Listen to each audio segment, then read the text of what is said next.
and the Denver Broncos. And, of course, the Cleveland Browns will be without Baker Mayfield. The Browns have been destroyed by injuries over the last few weeks, of course. None bigger than, of course, the injury that has everybody talking right now about the future of the Cleveland Browns, and well, at least at quarterback, and Baker Mayfield. We'll talk about that coming up around the corner. I'll tell you why I think the Browns are in a lose-lose. If they win tonight, it's a loss. If they lose tonight, it's a loss. The Browns have no chance of winning tonight, and I'll explain why coming up around the corner. But I did want to open up with an NFL story that I do not believe deserves to be a story. I have a huge problem with the story that is circulating out of the National Football League. Just 2 weeks ago, the biggest story in the NFL was Urban Meyer at a bar, his bar, hot blonde chick standing next to him. The sports media world wanted Urban Meyer fired. What a disgrace Urban Meyer is. Oh, my goodness. I mean, he's horrible. What kind of human being goes to a bar and has a hot blonde standing? I mean, my goodness. I mean, the pitchforks were out. I know it's cancel culture USA right now. I mean, everybody is just looking for reasons to get mad and get people fired and all that stuff. Whatever. That was the biggest story in the NFL. I thought it was a huge overreaction, but we're through. That storyline's over. But I bring that out because it's amazing to me in today's cancel culture. What we're going for is we're just trying to eliminate anybody we don't like for reasons that, although a lot of them are justified, that one not so much. But like, there's so many things going on in our cancel cultural society that I'm like, okay, like it doesn't take much anymore to get put on that list. And I thought that the Urban Meyer thing a few weeks ago was a complete overreaction. The sports media with their pitchforks wanting Urban Meyer gone because people don't like Urban Meyer. That's intolerable. A guy at a bar with a hot blonde girl standing next to him. That's apparently the sports media world just couldn't handle it. It was just too big of a story for them. They couldn't sleep. They had their pitchforks out. They wanted Urban gone. Fast forward 2 weeks later. You want to know what one of the bigger storylines in the NFL right now is, man, where will the guy with 22 sexual assault allegations, where should he be traded to? Are you kidding me? Like, I'm uncomfortable even talking about Deshaun Watson and what team he can help and what team needs Deshaun Watson's services. We're so past Deshaun Watson, the quarterback. And sure, there's a chance that the 20-plus sexual assault allegations against him are, in which they are allegations. I mean, he is innocent until proven guilty, but that did not save Trevor Bauer from Major League Baseball. There's not a whole lot that Major League Baseball does better than the National Football League, but I believe that they handled the Trevor Bauer situation about as, I give him an A+. You know, is it one of those things where it is difficult to manage? Yes, because, you know, it could come out that Trevor Bauer was falsely accused and he lost an entire year of his career coming off of his record-setting contract that he signed with the Dodgers, you know, coming off that record-setting year where he wins his first Cy Young with the Cincinnati Reds. He didn't play. He didn't pitch one inning for the Dodgers this year. And you know what? It's a gamble that I think we have to morally take with that, because it's just not a good look if you continue allowing a guy to play and physically be out there and be the face of an organization when you have a sexual assault allegation against you. Now, that's Trevor Bauer, who is dealing with who's in a court battle with one individual regarding this. Not that you know, makes it better. That, oh, Trevor Bauer's not as bad. He only maybe possibly sexual assaulted one woman. No, it's bad no matter what. I'm not comparing illegalities, but the point is the Dodgers, Major League Baseball, they nipped that in the bud. They took care of that. They said, you're not playing. Sorry, until this is ironed out, you're not coming anywhere near Major League Baseball. And I have no problem with that. Is there a chance falsely accused and there's a chance he lost an entire season and lost a lot of money? Yes, there is that chance. But I think that that's a risk that I think is worth taking if you're Major League Baseball, to make sure that you don't come out on the wrong side of that story.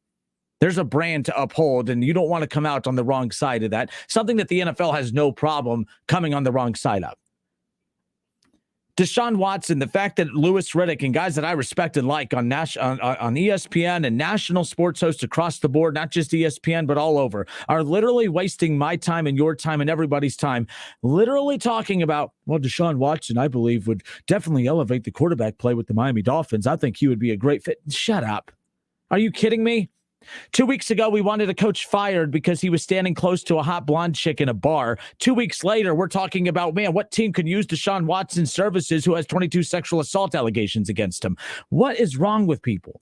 What is it about Deshaun Watson that we're not allowed to criticize? And why are we holding Deshaun Watson to this innocent until proven guilty thing? I'm not saying that he's guilty, but until we know that he's not guilty or know that he's guilty, I think that he should be kept as far away from the game as possible. Keep in mind, Houston, I'm not going to give them any credit for how they're handling this Deshaun Watson situation because Deshaun Watson was not going to play for Houston to begin with. Remember, they were already having issues behind the scenes. He was already in the beginning stages of forcing his way out of Houston. And then all of a sudden, these sexual assault allegations came in one by 20 plus. But it just amazes me what the sports media world picks and chooses to be outraged about. They chose to be outraged about a hot blonde chick standing too close to Urban Meyer at a bar. That was that was too much. Fire Urban Meyer. Get him out of the NFL. Horrible leader. What a bum. But a quarterback who's supposed to be a leader has 22 sexual assault allegations against him, and we're supposed to be sitting here talking about which team he can elevate the quarterback room? That's weird. It's messed up. It's dirty. And it's just not right. Now, all 22 allegations against him could end up coming back as false. And I'm not going to say, oh, my bad. I shouldn't have been so hard on him. That's just the nature of our world and society that we live in. Again, if you're the National Football League, I do believe you have to err on the side of caution here. I just think it's messed up. Yes, there's a chance that he was falsely accused by 22. Apparently 22. Different women all came together to falsely accuse him. Not saying it can't happen, and it might be the case that he's falsely accused, but it's not worth the risk. Why, if you are the Dolphins or any team in the National Football League, why the National Football League as a whole has not stepped in yet is beyond me to say, hey, we're going to handle this the way Major League Baseball handled Trevor Bauer. Put him on the exempt list, and we'll monitor it every couple of weeks. We'll update it. I thought baseball handled it perfectly. They didn't bring the sledgehammer down on Trevor Bauer. They didn't say the second the report came out that he was suspended and couldn't play for the rest of the season. They said, hey, we're going to put you on the list for a couple of weeks just to give it, we need more time for more information to come in. A couple of weeks later, they reevaluated. Okay, we're going to extend it again another month, and then another month, and then finally you get further, further along in the season. It's just at that point, it's a done deal. Again, could it be unfair to Trevor Bauer if it all comes back that he was falsely accused? Yes. But you know who's going to come out on the better side of that? Major League Baseball. Because what they are saying is, we're not going to tolerate this. I just get tired in this cancel culture time that we live in. We pick and choose what we want to cancel.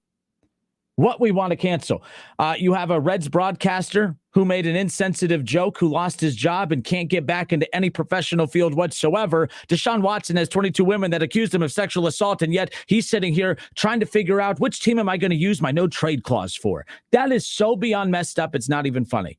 What are we afraid of Deshaun Watson? What is it about Deshaun Watson that makes him untouchable in this situation? It doesn't make any sense. Why is Deshaun Watson being reported on as a quarterback and not as a guy that has 22 sexual assault allegations against him? For 2 weeks, Urban Meyer was the tip of everyone's tongue regarding a hot blonde chick at a bar. That's what the sports media world jumped on. But this, why are we protecting him?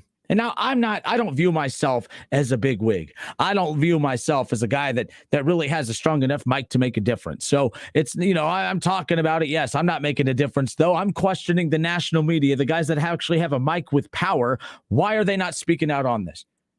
Why is it with Deshaun, we say, oh, we got to wait. We got to make sure that we innocent till proven guilty. I agree with that, yes. But at the same time, it doesn't mean that you got to pretend it's not there. Oh, the elephant in the room. It's not an elephant. Like people like to talk about it in distancing language. Oh, the elephant in the room. We all know the elephant. It's not the invisible elephant in the room. It's 22 sexual assault allegations, and Louis Riddick and others are actually going on the air and making my skin crawl, trying to talk X's and O's. Oh, Deshaun Watson would really close the talent gap on the Miami Dolphins, especially, elevating the quarterback play. And then Brian Flores will keep his job. Really? That's what the story is regarding Deshaun Watson? Are you kidding me? I'm nauseated by this. Like, I can't believe how much this storyline bothers me, because I'm not saying that every show should just be raking him through the coals about this. I'm not saying that. However, his name shouldn't be brought up at all. His name should not be brought up as the NFL trade deadline approaches. The fact that his name is circulating, that there's a report out there that, oh, he could be traded to the Dolphins at any time now. What? Oh, I definitely think, I really think he's going to help improve he needs to work on improving himself.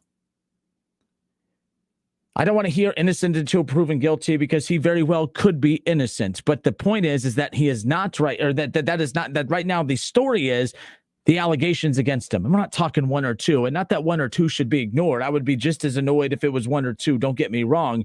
But folks, we're talking about a lot. We're talking about 22. How is that not a bigger story in the NFL? With the thing, I mean, Tim Tebow, Urban Meyer put Tim Tebow on a practice squad, and you guys lost your damn minds.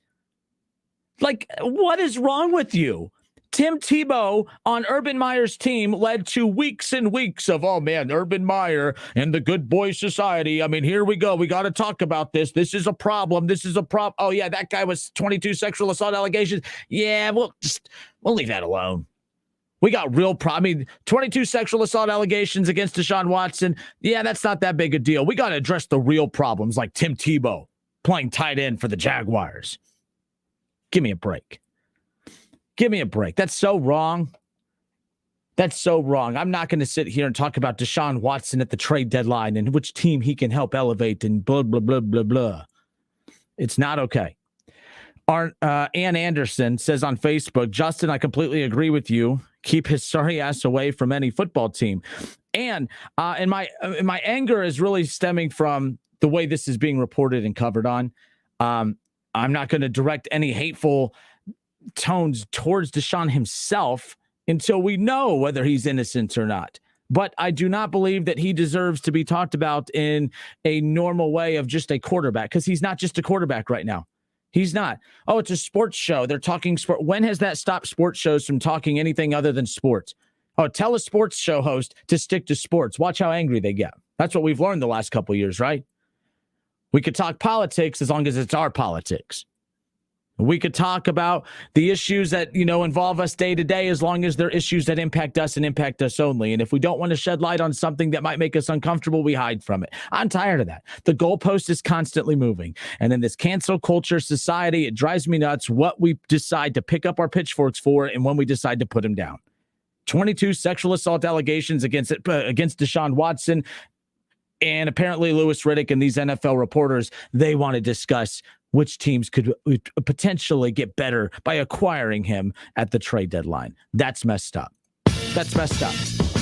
I'm Justin Kinner. It's the Justin Kinner Show right here on 1410 ESPN Radio. No Kev Nash today. Kev will return to the show tomorrow. Week 7 of the National Football League kicks off tonight.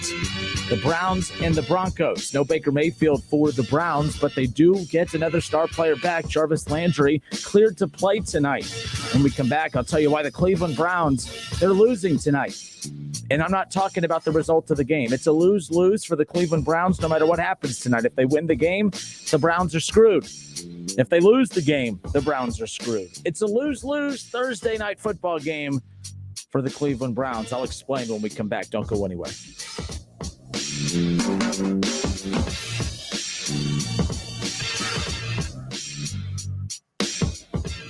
Oh, look, it's the Justin Kinner Show with Kev Nash. We've been expecting you.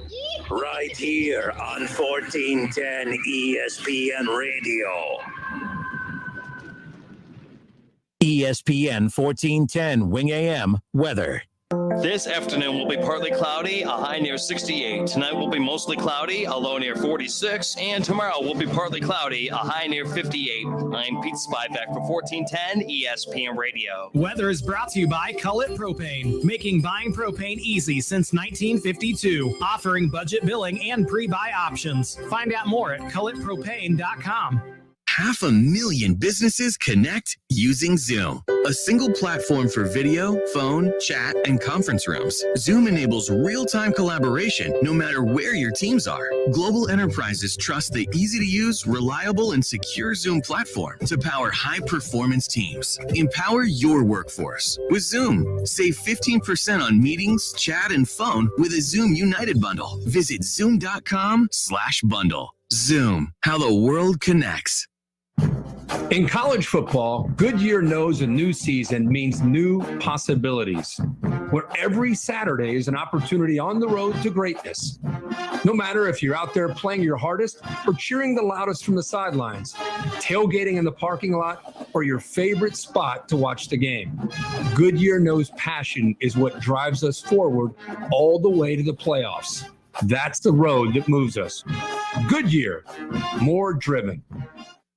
5G is here, but the big carriers want you to sign a pricey long-term contract to get in on the action. Well, no more, because Straight Talk Wireless has rolled out 5G coverage nationwide, with plans starting at just $35 a month with no contract. And get a Samsung Galaxy A32 5G for only $299, all on America's best networks. 5G coverage, 5G phones, less money. Straight Talk Wireless, no contract, no compromise. 5G capable device required, actual availability, coverage, and speed may vary.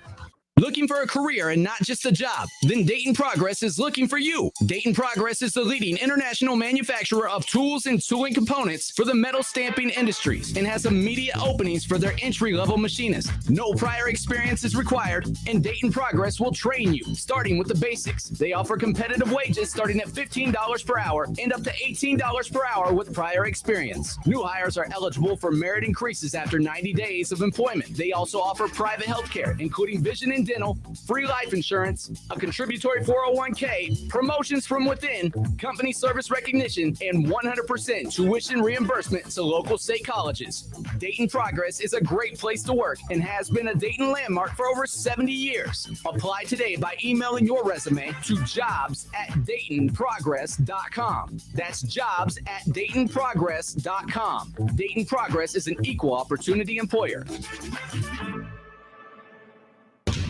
Monster Jam fires up the engines.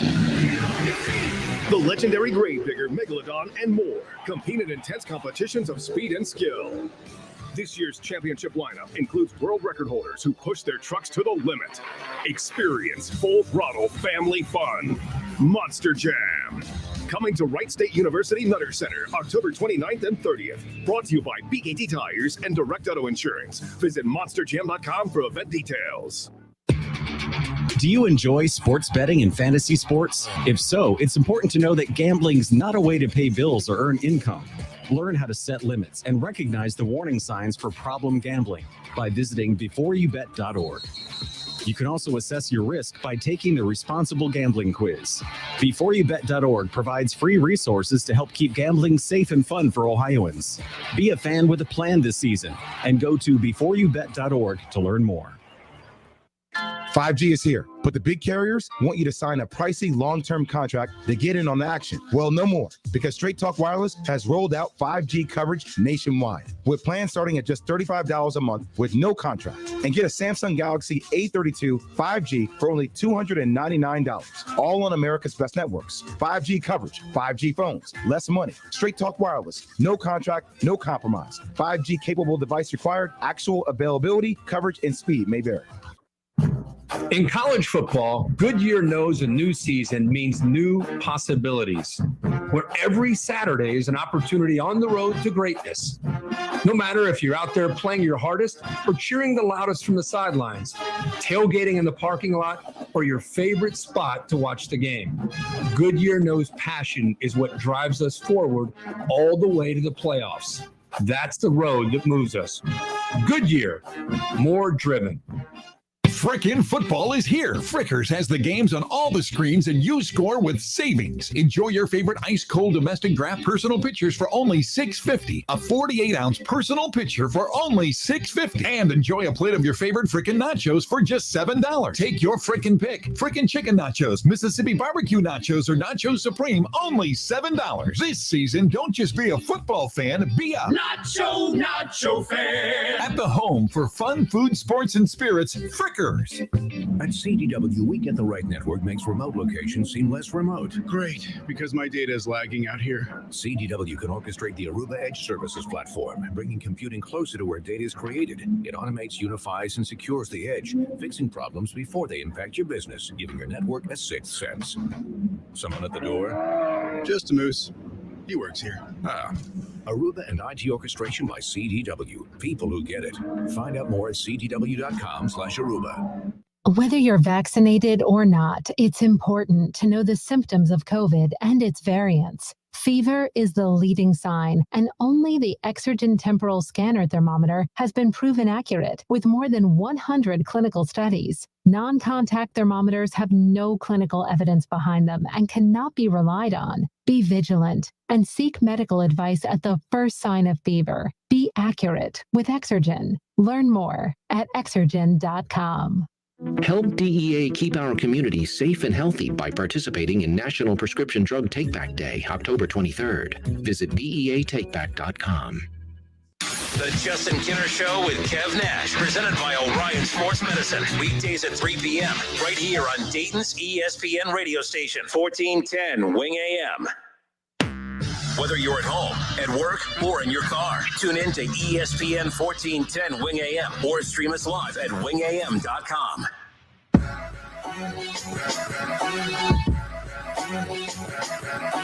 Tomorrow night, week 10 of the high school football season officially kicks off. Our Glacier Softwater High School football game of the week will feature the Centerville Elks at the Wayne Warriors. The regular season wraps up tomorrow night, and then the playoffs, well, it's coming up a week from tomorrow night. How exciting is that? Pretty pumped for that. Again, regular season high school football action wrapping up. We had a great one last week. Miamisburg stunning. At time, the undefeated Springfield Wildcats, 22-21 the final in that matchup. Again, we've talked about it all week. That was my favorite high school game I've ever called right there.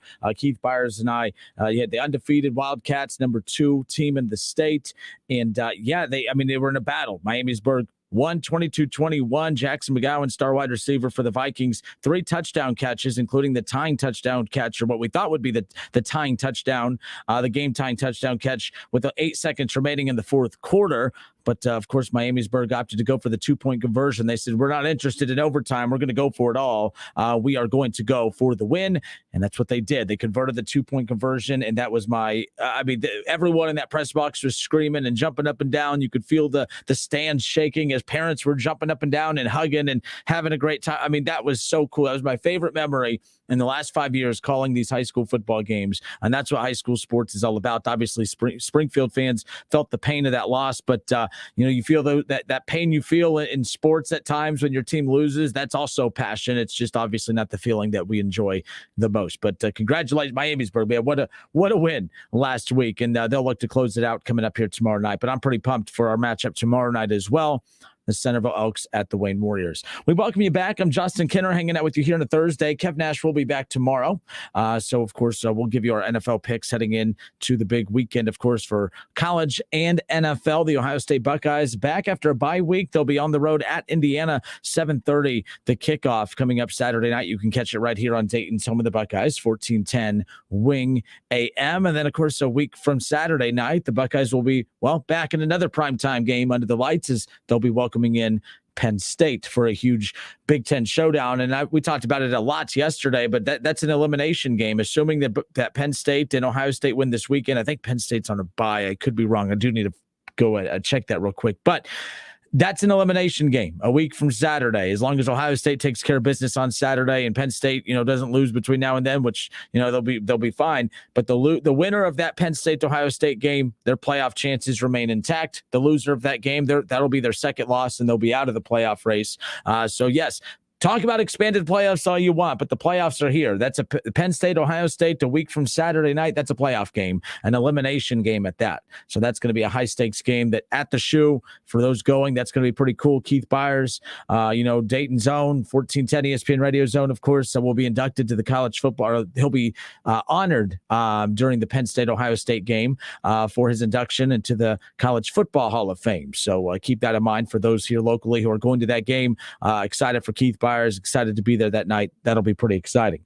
Opened up the show with, I was just really irritated with sports media's coverage today of the Deshaun Watson situation. Now, you're probably saying, oh, yeah, the situation, the 22 sexual assault allegations. No, not that situation.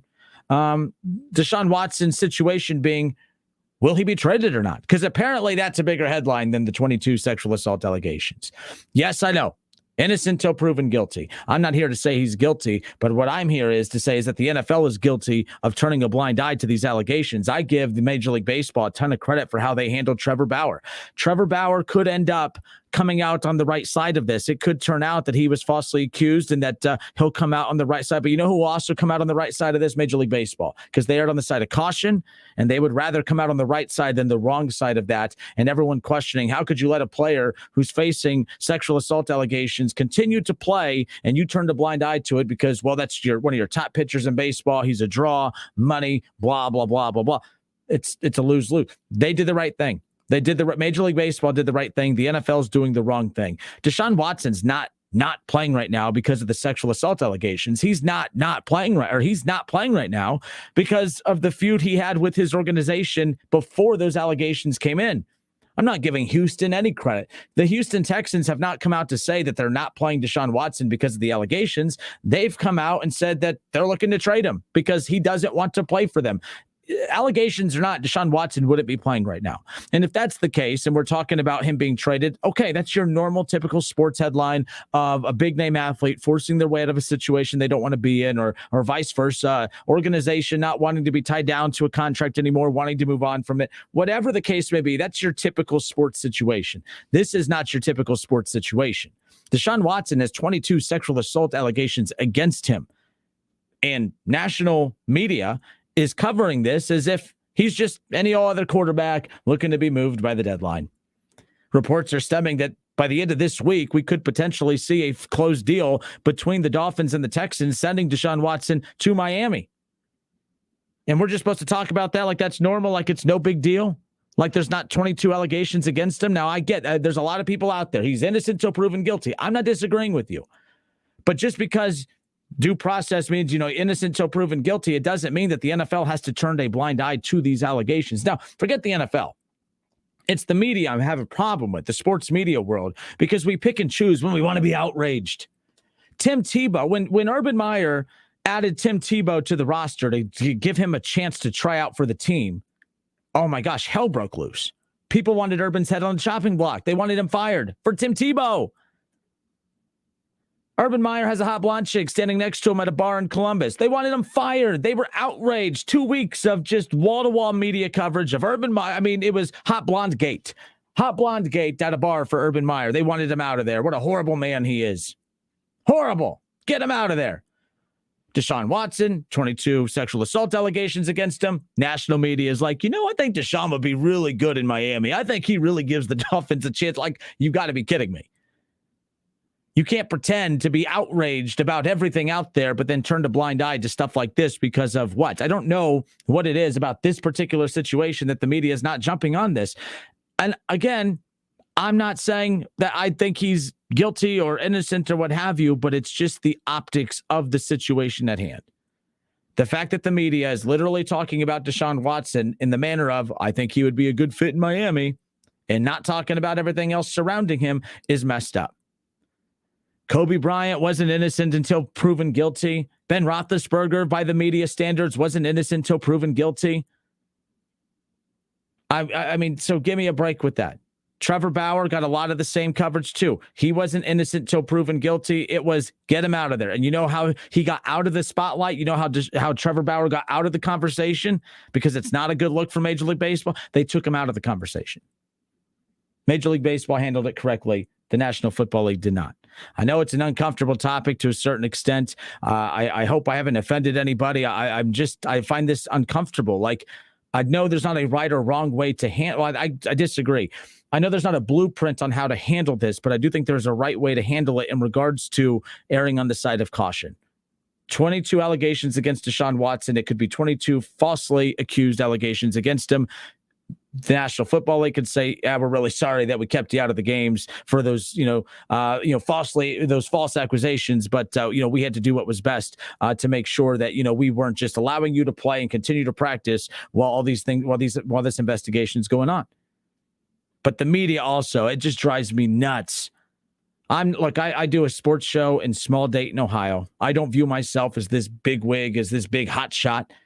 You think people across the world care what Justin Kinner has to say in Dayton? Half of you don't even care what the hell Justin Kinner in Dayton has to say. So when I'm criticizing the media, it's because there are people out there who have a mic, who have a pen, who have a keyboard, who have the power to speak out against this, and instead they're opting to, get Deshaun another job. The guy with 22 sexual assault allegations, man, we got to get him traded to Miami. We got to talk that up. We got to hype that up. Urban Meyer, hot blonde next to him in a bar, we got to get him out. It just doesn't make sense to me. I don't get it. So Chris Rayburn on Facebook says, guilty or not, Watson is being accused of one of the most heinous things in the world. Urban was with a hot girl. Look, and I hope I'm not making, when I bring up the Urban Meyer thing, I'm not justifying Urban Meyer being a bonehead. I thought that the story was overblown. I didn't say that Urban Meyer did nothing wrong. I just thought the story got overblown is all. But the media has proven that they have the power to take something and run with it and make it a big deal, to shed light on something. And this is something that should be highlighted more. And they're choosing to ignore it. And they're choosing to talk about the guy as if he's just any other player available at the trade deadline. That's not right. Brian McCoy on Facebook says, hypocrisy had no bounds, Justin. Tom Brenneman lost his job for an off-color remark, but Stephen A. keeps his job for what he says the moral police handpicked their fights as far as that's concerned. And that's true. I'm not defending anyone that has been canceled. The cancel culture, I think, is getting out of hand. But the problem with cancel culture is we pick and choose when we want to slap it down on somebody. We pick and choose when we want to give it to somebody. And that's the stuff I'm tired of, is being selective with it. Right is right, wrong is wrong. We can't be selectively right and selectively wrong and agenda driven with what's right and what's wrong. This feels agenda driven, and I'm not sure what that agenda is. But to me, this seems like a pretty simple wrong is wrong. Why isn't it being treated that way? Doesn't make any sense. 518-1410, 518-1410. I'm going to take some calls on this. I don't want to get too far into this. I don't want to go overboard with it. And I hope I haven't said something that's offended anybody during this. I'm not saying Deshaun Watson is guilty, but I don't think that the NFL should continue moving through this as if there's nothing going on. And that's really what it comes down to. But I think that this is such a gross thing that he's a part of that I think the NFL needs to be careful, and so does the media. If they don't want to talk about the allegations against him, okay, I could agree with that. It's just an uncomfortable story, we want to stay away from it. Not that that's ever kept the media from covering something before, but I could at least see why they're saying, hey, let's just stay away from that point. There's too many great things in the NFL going on. Let's not keep beating that dead horse, okay? But what I have a problem with is if you're going to talk about Deshaun Watson, I have a huge problem with talking about him as the quarterback and not as the guy that's facing these allegations, because this isn't about Deshaun the quarterback anymore. It's just not. 518-1410. Let's go. We got Sarah. Sarah, are you still waiting? Sarah, are you there? All right, let's try that. 518-1410. Let's go. Who do we have here? Who's on hold? I'm sorry, our phone system's acting up. My apologies. Who do we have? Hey, what's up? It's AJ in Kettering. AJ in Kettering. How are you, sir? I'm doing well. Hey, I don't really have too much to add other than what you already said, but I will say, driving around this morning running errands, I heard the same programs that you heard, and I was kind of taken aback with just how casually they kind of toss it around. It's just no big deal. He has a couple allegations. Pretty much fired. They already had two released for the most part, and had Deshaun Watson on Miami, and it just. Like you said, uncomfortable is the best word for it, where it did make me feel uncomfortable considering the circumstances and just the time we're in where, everything happened with Trevor Bauer, kind of going back to Ray Rice, when all that happened. It's like the NFL was quick to make sure that Ray Rice never had a job again, but it just seems like almost like some of these shows were fed that talking point about Deshaun Watson today from higher ups. because there were other shows that were talking about it as well. Yeah, and again, to make sure we're making the distinction between the differences of the two. Ray Rice, there was video evidence of him physically assaulting a woman, so that is what makes that situation different. But at the same time, it doesn't mean that we have to talk about Deshaun being guilty, but it doesn't mean that it's okay to talk about him as he's just a quarterback looking to find his next place to play. I just think that's but you're right. Like we've seen in the past when media jumps on something that's right and wrong, they do it. But with this, they're just keeping it arm's length away. It doesn't make any sense. Yeah. Well, thanks for bringing it up. I appreciate it because, like I said, it was something I was taken back a little bit by today. All right. Hey, AJ, thanks, man. Appreciate it. Take care. 518-1410, 518-1410. We got Scott. No, we do not. Who do we have on here? I apologize for the phone issues. We're live on the air. Who we have right now? This is Nick. Nick, how are you, sir? Good, Justin. Hey, yeah, I agree with you, and I hate to bring this up too, but what John Gruden did was a terrible thing. But I can't believe I forgot that one. Yeah, exactly. Like they jumped on that. It was 10 years ago. The guy, he says he's a changed man and hasn't had an issue since, but he'll never get anything in the NFL ever again. And again, too, I know what you're saying. I don't agree with anything that guy said whatsoever. But it's another example of the media jumping on something and making sure the media will do everything they can to make sure Gruden never touches another media job again, right? With Deshaun, like the media has power. Right or wrong. Like everything we're talking about here is a wrong situation. Gruden was wrong. Ray Rice was wrong. Urban, I think it's so stupid to even put him in this conversation, but Urban was wrong. Like everything's right and wrong that the media is jumping on, but they're choosing to ignore this. And that's what I have a hard time with. AJ that just called mentioned this morning, the same shows I was listening to. They were just talking about Deshaun all casually. Like, oh yeah, great quarterback for Houston. I think he'd be great in Miami, as if like nothing else. 22. Not that one is one too many. But 22, and we're talking about Deshaun's skill set as a quarterback. Give me a break. Yeah, no, I agree with you 100%, Justin. And like the last caller said, thanks for bringing some attention to it. All right. Hey, thank you so much, Nick. I appreciate you calling. Take care. All right, 518-1410. We had a caller named Sarah call in. Sarah, if you're still listening, give us a call back. I'll get you. You'll be the first caller on the other side of this. I appreciate Sarah calling and being on hold and then ended up having phone issues. Sarah, give us a call back, 518-1410. If you have a thought on this, I'd love to hear from you as well. 518-1410. Give us a call, and we'll get your take on this some more on the other side. Again, I'm Justin Kinner hanging out with you here on 1410 ESPN Radio. More of the Justin Kinner Show when we come back.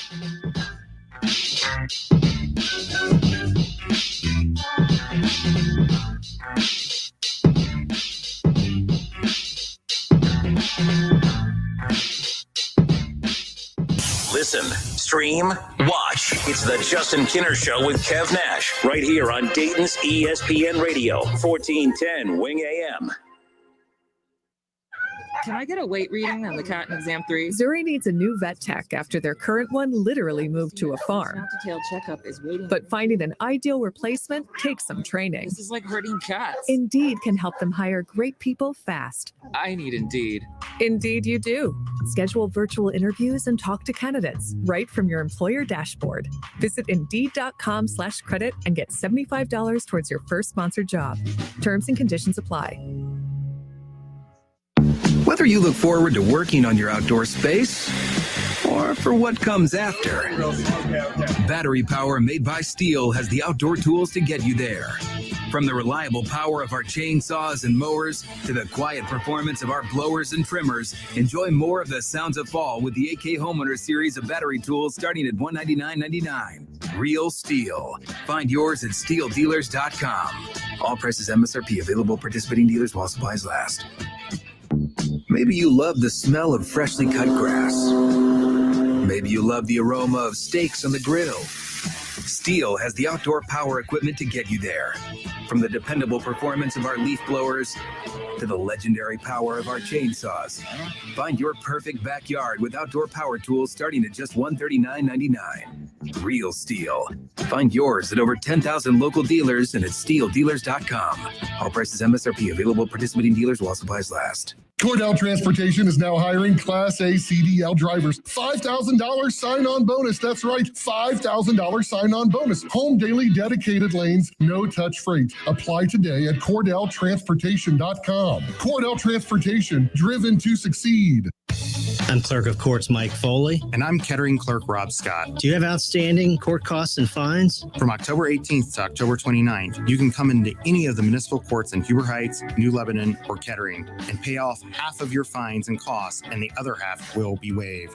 Also, if you have a warrant, you can come in and we can get that taken care of. Falling leaves equals falling costs. You need to harvest this incredible deal. Brought to you by Clerk of Courts Mike Foley and Kettering Clerk Rob Scott. Did you know there's dust floating around your home? Really? Yeah. Dust starts on hard surfaces like shelves and ceiling fans. And when you walk by, dust starts to move, compromising the quality of the air you and your family breathe. So what do I do? Get Swiffer Heavy Duty Duster. Swiffer Heavy Duty Duster is the fast and easy way to trap and lock dust. Before it gets into the air. Exactly. So you can just... Swiffer Heavy Duty Duster, proud partner of the American Lung Association. Wake up to Wendy's and get a bacon or sausage, egg, and Swiss breakfast croissant for just $1.99. Made with fresh cracked eggs and served on a hot buttery croissant that's fluffy enough to sleep on. It's time to wakey. Hit the Wendy's drive-thru and get your bacon or sausage, egg, and Swiss breakfast croissant for just $1.99. That's a better breakfast for just $1.99. Only at Wendy's. We got you. Limited time only. U.S. price and participation may vary. Third-party delivery prices may vary. Not following the combo.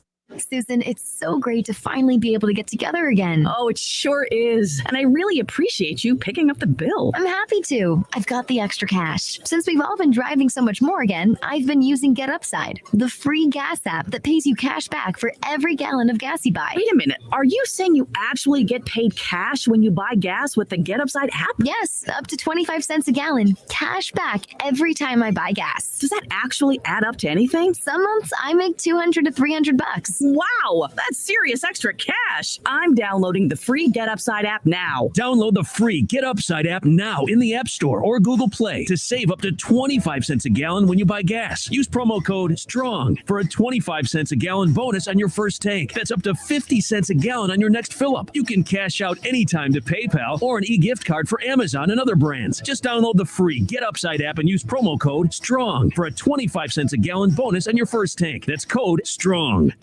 Help DEA keep our community safe and healthy by participating in National Prescription Drug Takeback Day, October 23rd. Visit DEATakeback.com.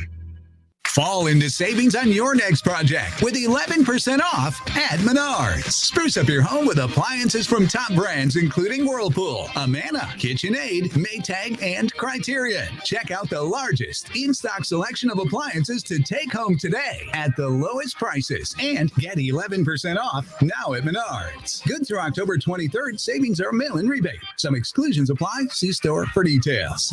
Save big money at Menards.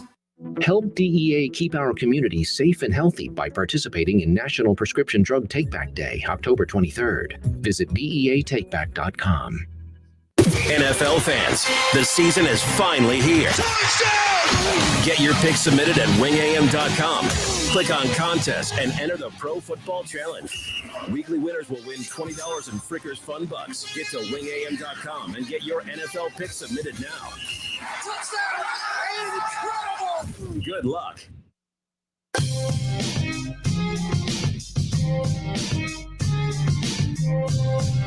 All right, we are back. I'm Justin Kinner hanging out with you here on 1410 ESPN Radio.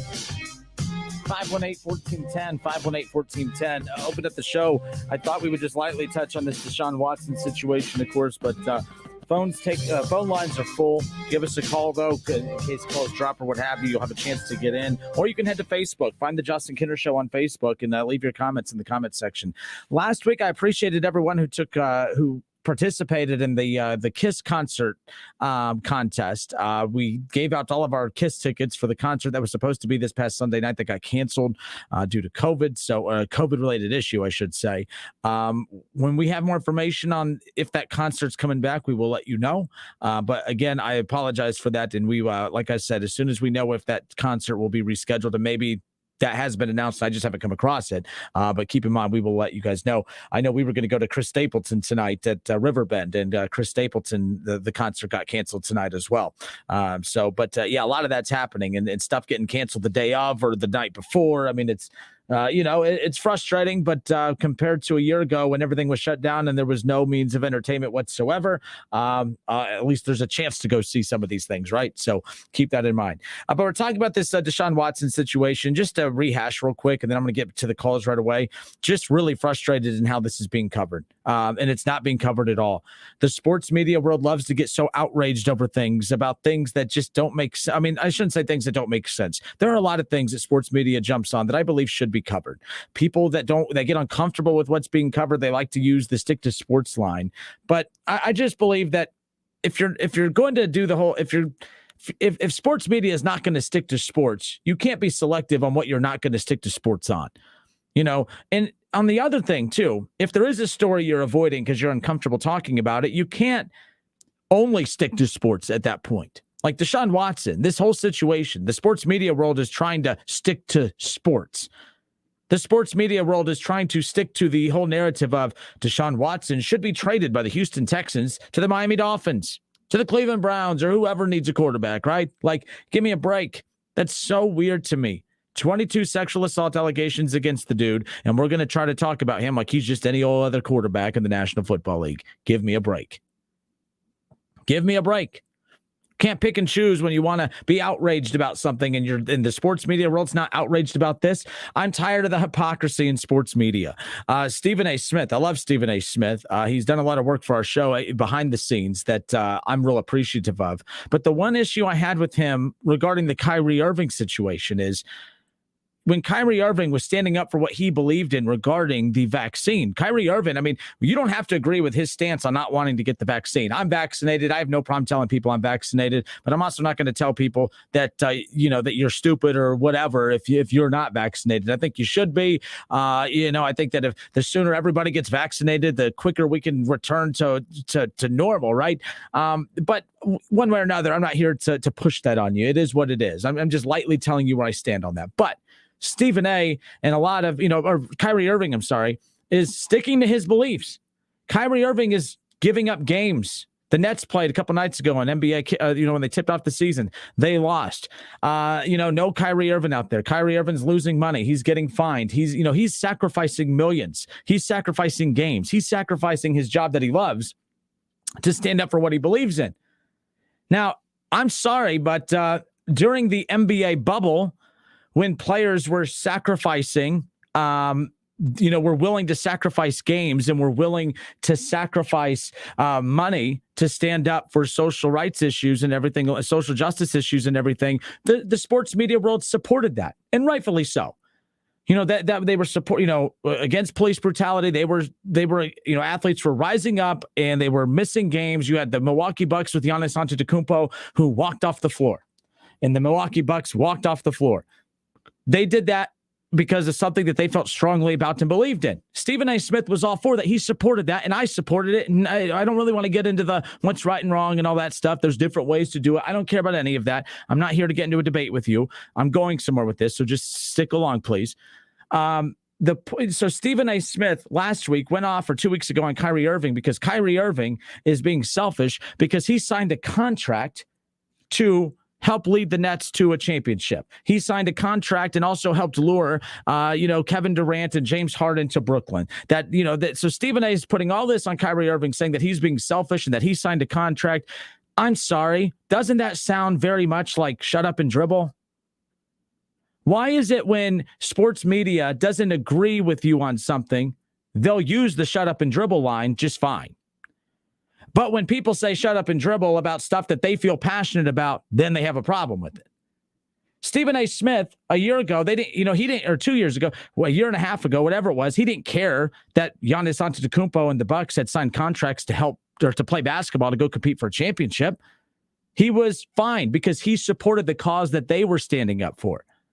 But Kyrie Irving is doing the same thing. He's sacrificing his money and his games and his platform the way those athletes did, sacrificing that to help bring awareness to the vaccine or to not being forced to get the vaccine. And because the sports media world disagrees with that, Guess what Kyrie Irving's being told to do? Shut up and dribble. I'm tired of the hypocrisy in sports media. It's ridiculous.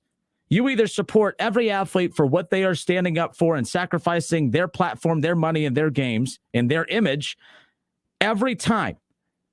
That, if sports media world supports it, they're all for it. Yeah, you go. So, miss those games, lose money, help raise awareness for that cause that I support. But the second they do that for a cause that we don't support, oh, shut up and dribble, right? The hypocrisy. That's what I'm saying. That's what I'm saying. It's just the hypocrisy. That's all. And I'm tired of it. And I'm tired of the hypocrisy with this Deshaun Watson thing.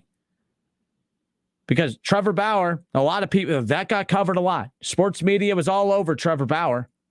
But Deshaun Watson, and he's just another quarterback that should be traded at the deadline. 22 sexual assault allegations. Makes no sense. Stop moving the goalposts for what you want to cover and don't want to cover. It makes me sick. And now, I hope when I brought those up that I didn't rub anyone the wrong way. I'm not saying what's right or wrong, or you're wrong for thinking this or right for thinking that. I'm simply pointing out bullet points of how sports media decides to cover it. But I thought it was so hypocritical of sports media 2 weeks ago to tell Kyrie Irving to shut up and dribble just because they didn't believe in the stance that he was standing up for. I don't agree with what Kyrie's doing. I don't agree with his mindset on the vaccine, but he has the right to do that. He has the right to miss games. He's the one losing millions. He's the one missing NBA games. How many of us would kill to play in the NBA? And this guy has that chance, and he's choosing to miss games to stand up for something he believes strongly in. Good for him. If we were going to say good for him 2 years ago or a year and a half ago, why aren't we saying good for him now? Oh, because that's right. If we don't agree with the stance that he's missing games for and sitting out on, now it's okay to use the phrase shut up and dribble. I don't stop. Stop. That's the problem I have with this. So it is what it is. It's the Justin Kinner Show with Kev Nash, presented by Orion Sports Medicine and OGW Energy Resources. Let's go to the phones. 518-1410. We got Kyle. Kyle, how are you, man? Thanks for holding. Hey, I'm doing good, man. How are you? Good. So, I've agreed pretty much with everything you've said. Not even on the moral side of it, whether what he did. How as a front office are you coming and justifying giving whatever draft picks or players for someone who has little to no potential of playing, let alone, like I said, how you feel about him as a person? But how can you leverage anything you trade for someone that's not, there's no way he's giving you a better chance than someone, even I'd rather my team go for Colin Kaepernick right now than Deshaun Watson.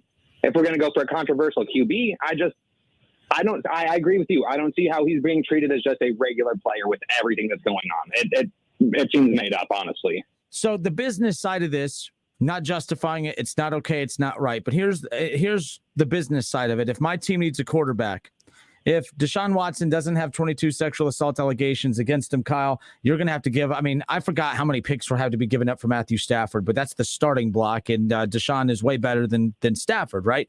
So I believe that whatever the asking price for Watson would be right now would be significantly less. So I feel like these teams are willing to take a chance. Well, hey, if we give up a couple firsts or maybe a couple seconds or fifth round, sixth round, whatever, we have to give up we'll have to give up a decent amount. But we're giving up a discounted amount to get him with his problems. And if he comes out on the right side of those problems, we got him at a discount, as opposed to waiting for the allegations to be to be put to rest and then having to give up 3 times that amount to get him. It's not right, but I do believe that's what's going on, is they're trying to buy him while he's low. You know what I mean? They're trying to go in while the stock is low and then they have a high payoff, if that's how you want to view it. It's not, I still think it's messed up. I think that the NFL should have stepped in and put him on that exempt list so that the teams can't even be talking about trading for him. But that's where we're at right now, and that's unfortunate. No, that makes sense. Yeah, I guess it's kind of the ugly side of it. It's the old, it's nothing personal. It's just business. And at the end of the day, it is. But the problem is the moral goalposts, we move those around when they're convenient for us. And the Dolphins and whoever's looking to trade for him, they're moving those moral goalposts around to fit their business. And I think that's wrong. And I think it's wrong of the media for covering it like that's normal and like that's okay. Because if there was if a media outlet out there was trying to hire John Gruden right now, do you think that the moral goalposts would be moved around? No. They'd be right there with their pitchforks to make sure he doesn't get a job again. So that's not okay. Which, at the end of the day, what Gruden did is not okay. But an email with some unacceptable words is a lot better than sexual misconduct. At least where and the way I see it. I don't know, man. No, you're okay. Like you It's said, tough. pick and choose. It's flip-flop. It's funny, like when you start to say things and you realize, oh man, that sounds weird. It sounds uncomfortable. I think that's what you were doing there. You don't have to apologize. I know what you're trying to say. I don't like to compare legalities, but you're right. Like if there's a meter for the, most severe to less severe, yes, we can move that meter up and down a little bit. But at the end of the day, if we just stick to what's right is right and what's wrong is wrong, we wouldn't run into these situations. But media is picking and choosing what they want to cover, not just in sports, but in life in general. I don't want to, I feel like I'm tiptoeing on something I shouldn't there, but I think we all know what I'm talking about. So that's what's unfortunate about it all. No, I agree with you completely, man. Hey, you take care, Kyle. I appreciate you calling. Awesome. Thank you. Have a blessed one. Yep. Take care. 518-1410, 518-1410. All right. Let's get away from that. I feel like I made it an hour, and I don't think I said anything that can cause me to lose my job. You never know. I mean, I might be too happy today. That could have offended somebody, and I'll be canned tomorrow. You never know. Chris Rayburn on Facebook says, your take on this is dangerously close to common sense, and you know how much people hate that concept. Well, I do. Don't worry. We're about to get into the NFL, like actual NFL on the field stuff with the Browns. And that's usually where my common sense goes out the door. So, but I appreciate that. I don't think I've ever been praised for being close to having common sense, but thank you, Chris. Keith Tolliver says, I think it's because of Kyrie Irving. Kyrie Irving is Kanye West, like, or whatever his new name. I don't know what you're trying to say, Keith, but they just do things to be doing things, and it hurts whatever the cause is at the time. Yeah, maybe, but I don't think Kyrie. I mean, you don't have to agree with Kyrie Irving's stance to sit there, and just because you don't agree with it doesn't mean you discredit what he's standing up for. That's what he believes, and that's what he believes. I don't think Kyrie Irving's being. I mean, he's a little out there like Kanye. I could see that comparison to a certain extent, but. Think about the money he's losing. Kyrie Irving's the one missing games and losing money and all that. Like that's called a true sacrifice right there. Right or wrong, you don't have to agree with it, but that's a true sacrifice right there, man. Like it is what we were all for it during the NBA bubble when players were talking about skipping the rest of the season, not wanting to play basketball to help raise awareness against police brutality and social justice issues, and everyone was like, oh, that's great, that's super, you guys are standing up for what you believe in, you're using your platform, that's awesome, we salute you. Isn't that what he's doing here? Let me answer that. No, it is. That's exactly what Kyrie Irving's doing here, except sports media doesn't support it. So now they're telling him to shut up and dribble, something that sports media spent the last 2 years trying to get people to stop saying. And I agreed with it then, and I agree with it here. You can't tell people to shut up and dribble. They have a platform. Use it. That's all. All right. Hour 2 coming up. Cleveland Browns in action tonight. I teased this earlier. I promise you we'll get into this to open up the next hour. I'm telling you right now. Okay, I'm telling you right now. Cleveland Browns, they're losing tonight. Even if they win, they're losing. I'll explain next.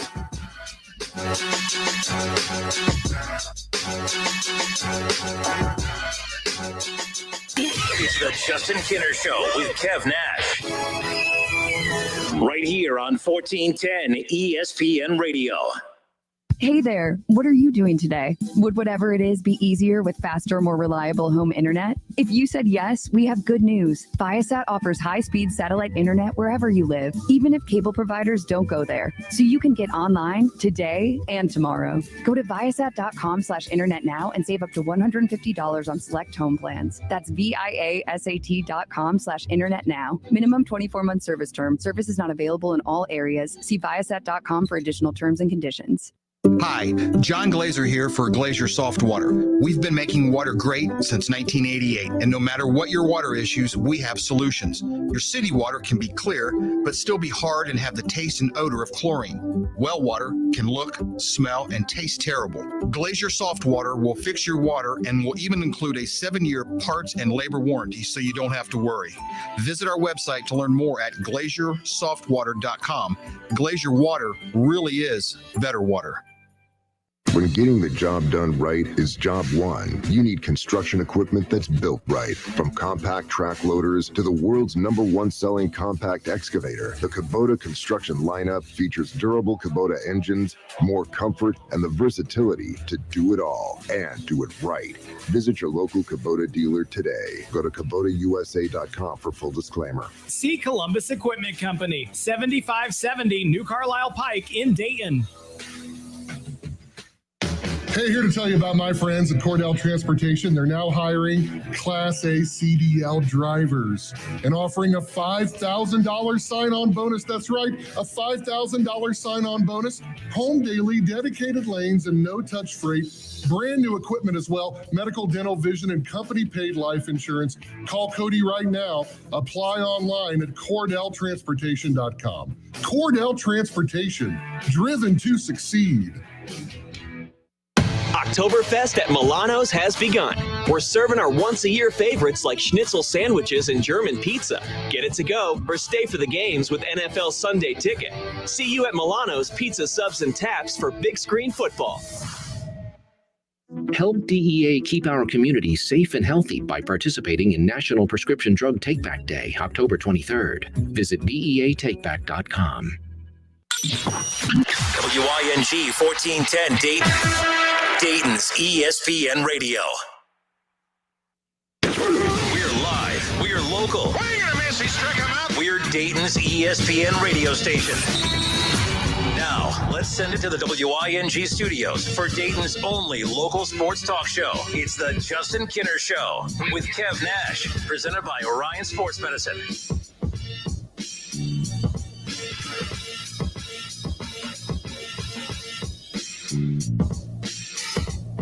Thursday night football coming up here later on tonight. The Cleveland Browns, the Denver Broncos.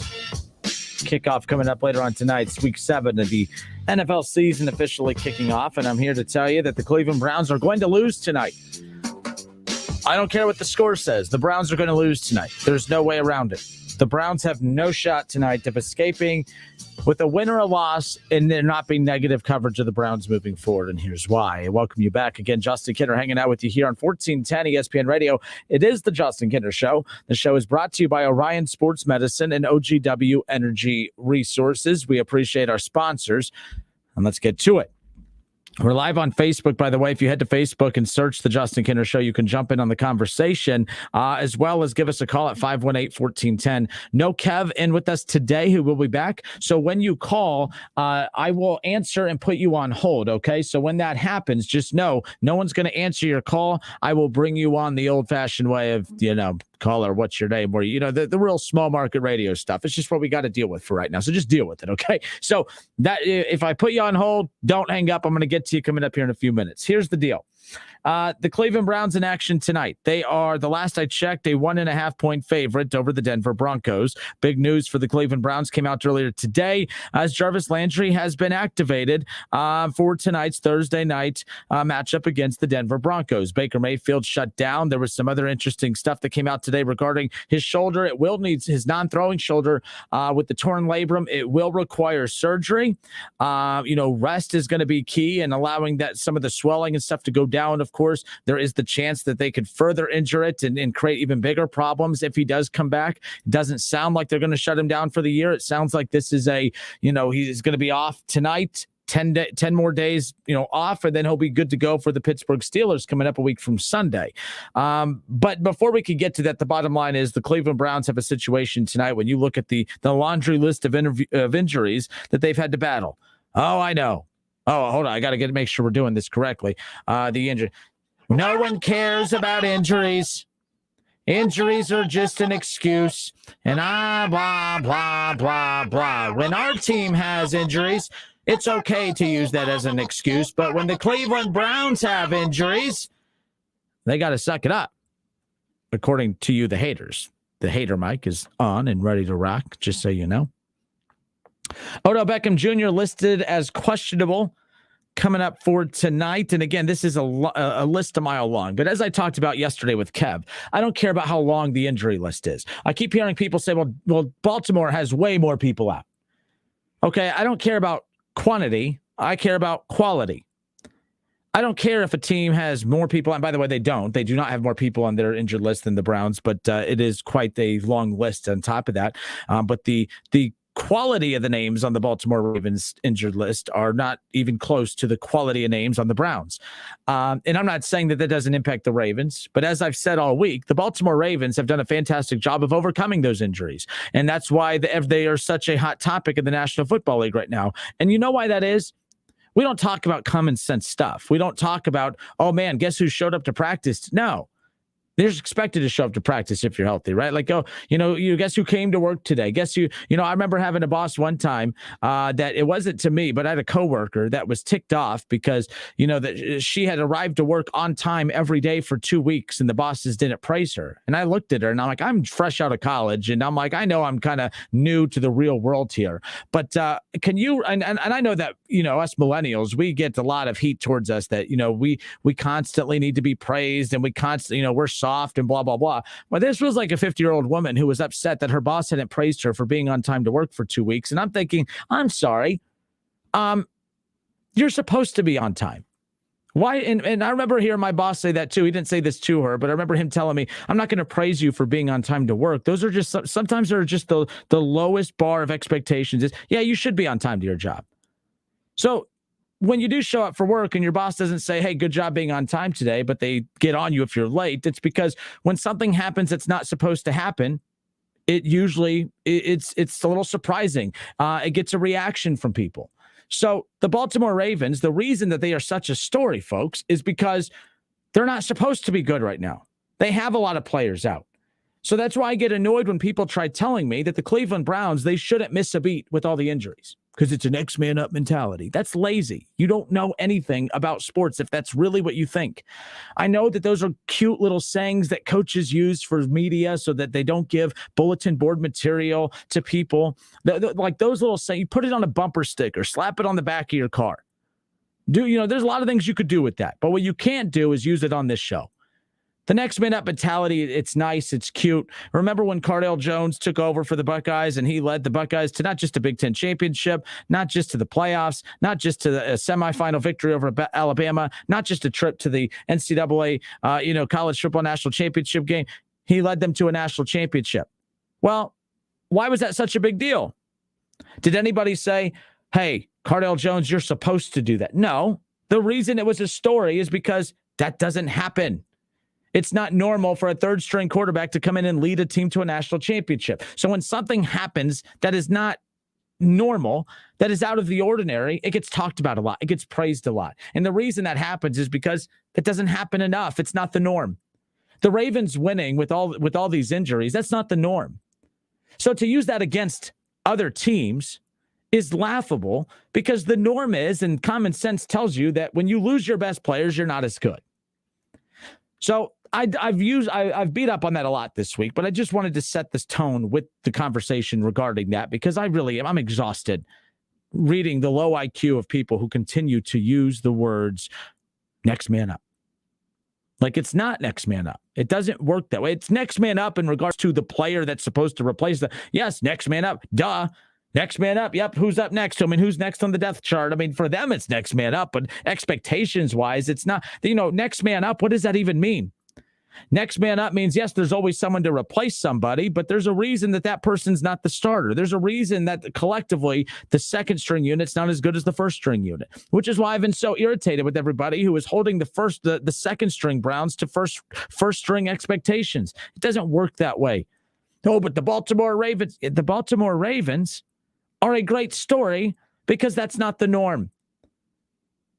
If it was honest to God, folks, if the norm was you have injuries, guys come in and you still play at the same expectation, you still play at the same level as the starters, if that was the norm, the Ravens wouldn't be a headline. They wouldn't be a story. The only reason they're a story is because they're doing something that doesn't happen, and that is they keep chugging along, even injuries and all. But the norm is when you have injuries, you usually don't continue playing well. And that's as simple as that. The Cleveland Browns, Super Bowl contending team when healthy. They're not healthy. They're not healthy. Oh, but Justin, you're making excuses. if you're a low IQ fan and that's truly how you feel, then I don't know. I mean, your teachers failed you. I don't know what else to say. It is what it is. Your parents failed you. Your teachers failed you in school. It is what it is. I can't help you. But the bottom line is tonight, I'm going to tune in because I'm a Browns fan. I'm hoping they come away with the win, even though I do think a win creates a win tonight for Cleveland creates more of a headache than a loss. I think the Browns are screwed tonight no matter what. Because here's what's going to happen tomorrow. The Browns win. Oh, guess what we have now? Quarterback controversy, right? Oh, look what Case Keenum did. They put Case Keenum in. He snaps the Browns' losing streak. They get a big win, right? Let's just ignore the fact that there are some key pieces coming back tonight. Let's ignore the fact that they are playing a pretty weak Denver Broncos team. Let's ignore all of that because the Denver Broncos beat up. I mean, their roster stripped down as well, okay? Let's ignore the fact that the Denver Broncos roster tore down to its core. That's not the Cardinals. That's not the Chargers. All right? They don't even have, I mean, even if it was Teddy Bridgewater, it's Teddy Bridgewater. It's not Kyler Murray, MVP candidate. It's not Justin Herbert, MVP candidate. It's not any of those guys. So, yes, there is a good chance the Browns have a good chance of winning tonight. And it's not because Case Keenum is better than Baker Mayfield. It just amazes me, the goalpost that is moved when it comes to the coverage of not the coverage, but the perception of the Cleveland Browns. Because if it was your quarterback that was down, and this isn't a Bengals thing, this is just whoever your team is, fill in the blank. My team is blank. If my quarterback for my team was down, we wouldn't have the same expectations. Let's be real. The Bengals weren't very good last year, even with Joe Burrow. But when Joe Burrow went down for the year, you guys, Bengals fans, you lost your passion for the season. You still watched time to time because you're fans. But overall, the life of the franchise got sucked out when he was out for the rest of the year. Why? Because, the expectations are different with Joe Burrow than without. And you don't have to like it or not, but I just showed you the numbers the other day. They're the same quarterback. You don't have to like it. I know we had that one weirdo that called in to say that 14 touchdowns is more than the 6 touchdowns that Baker Mayfield has, and tried to go that route as if that's the only stat that makes Joe Burrow better than Baker Mayfield. And that's such a lazy take too, because keep in mind, Joe Burrow has quite a few touchdowns more than a lot of really good quarterbacks in the NFL. And I don't think anyone's saying Burrow's better than Aaron Rodgers and those guys, right? Is that really what we're doing here? I know Bengals fans, some of you, not all of you, but that one caller in particular that was so fired up. I mean, he's talking about Joe Burrow. He has 14 touchdowns, so that's what makes him better than Baker Mayfield. Is Joe Burrow better than Kyler Murray? Because he has more touchdowns than him. Is Kyler Murray better than Russell Westbrook? And, is it no? He has more touchdowns than Lamar Jackson. Is Joe Burrow better than Lamar Jackson? No.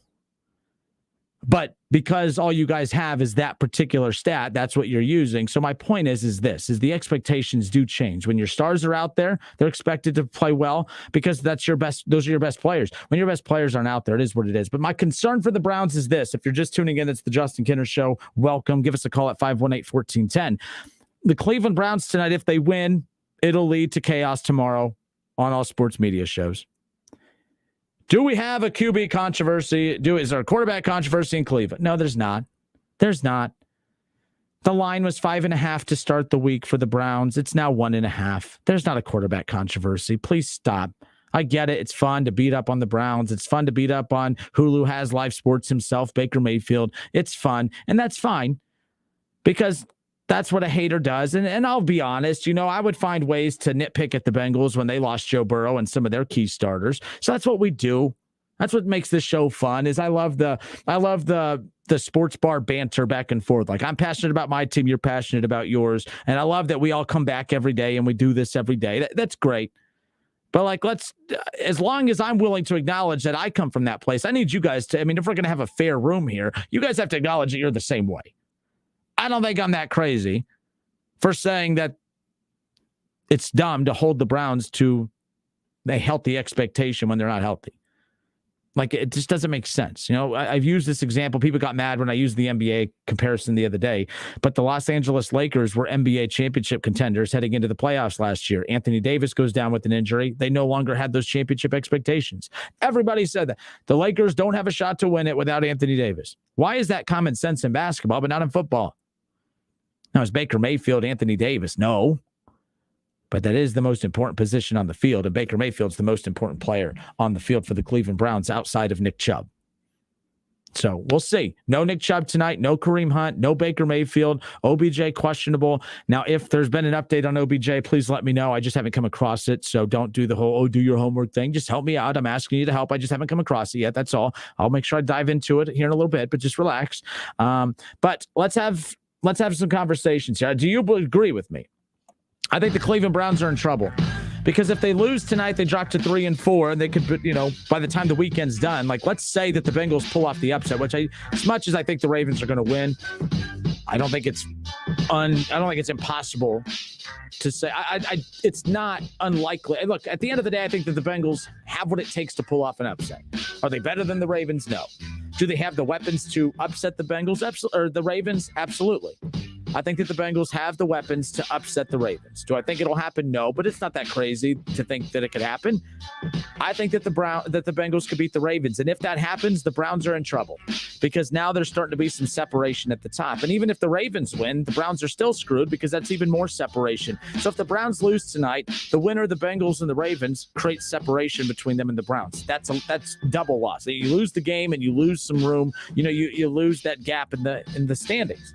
But if you win tonight, it opens up the door for all the extra distraction banter of, man, Case Keenum looks solid tonight. Maybe they should just start him the rest of the way. Maybe they should just bench Baker and have his surgery done now. Maybe they should just move on from Baker altogether and let Case Keenum be the quarterback. The Browns are screwed tonight. There's they're not coming out of this unscathed. Even if they win, it's not going to be one of those feel-good wins that everyone's going to give them credit and say, oh, man, what a gutsy win. It's going to lead to, see, they don't need Baker Mayfield. That's what it's going to lead to. And then when they lose, well, they should lose, right?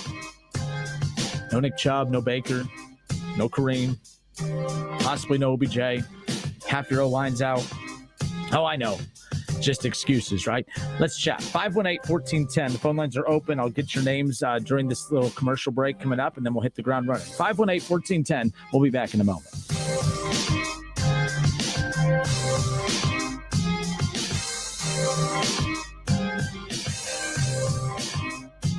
It's the Justin Kinner Show with Kev Nash. Justin, you're awesome, baby. Right here on 1410 ESPN Radio. ESPN 1410 Wing AM weather. This afternoon will be partly cloudy, a high near 68. Tonight will be mostly cloudy, a low near 46. And tomorrow will be partly cloudy, a high near 58. I'm Pete Spivak for 1410 ESPN Radio. You love Zoom for video meetings? Now, choose Zoom to power your phone communications too. Zoom Phone works seamlessly within the Zoom app as your business phone system. Zoom Phone's secure HD audio and enterprise-grade reliability keep you connected to your teams and your customers. And it's easy to use on mobile, desktop, or desk phone. Empower your workforce with Zoom Phone. Zoom, how the world connects. Call William Brockman & Sons Heating and Air Conditioning at 937-222-8638 for reliable Lennox products that can make the air in your home absolutely perfect. Ohio license number 14911. If your family depends on your income and something happened to you, what would happen to them? You need life insurance, and SelectQuote can help you get it at a price you can afford. SelectQuote found Jacob, 40, who's in excellent health, a 10-year, $500,000 policy for only $19 a month. Not in perfect health? Don't worry. SelectQuote found Tanya, 40, who has type 2 diabetes, a 10-year, $500,000 policy for only $32 a month. We shop companies like Protective, Prudential, American General, and others to find you the company with the best rates.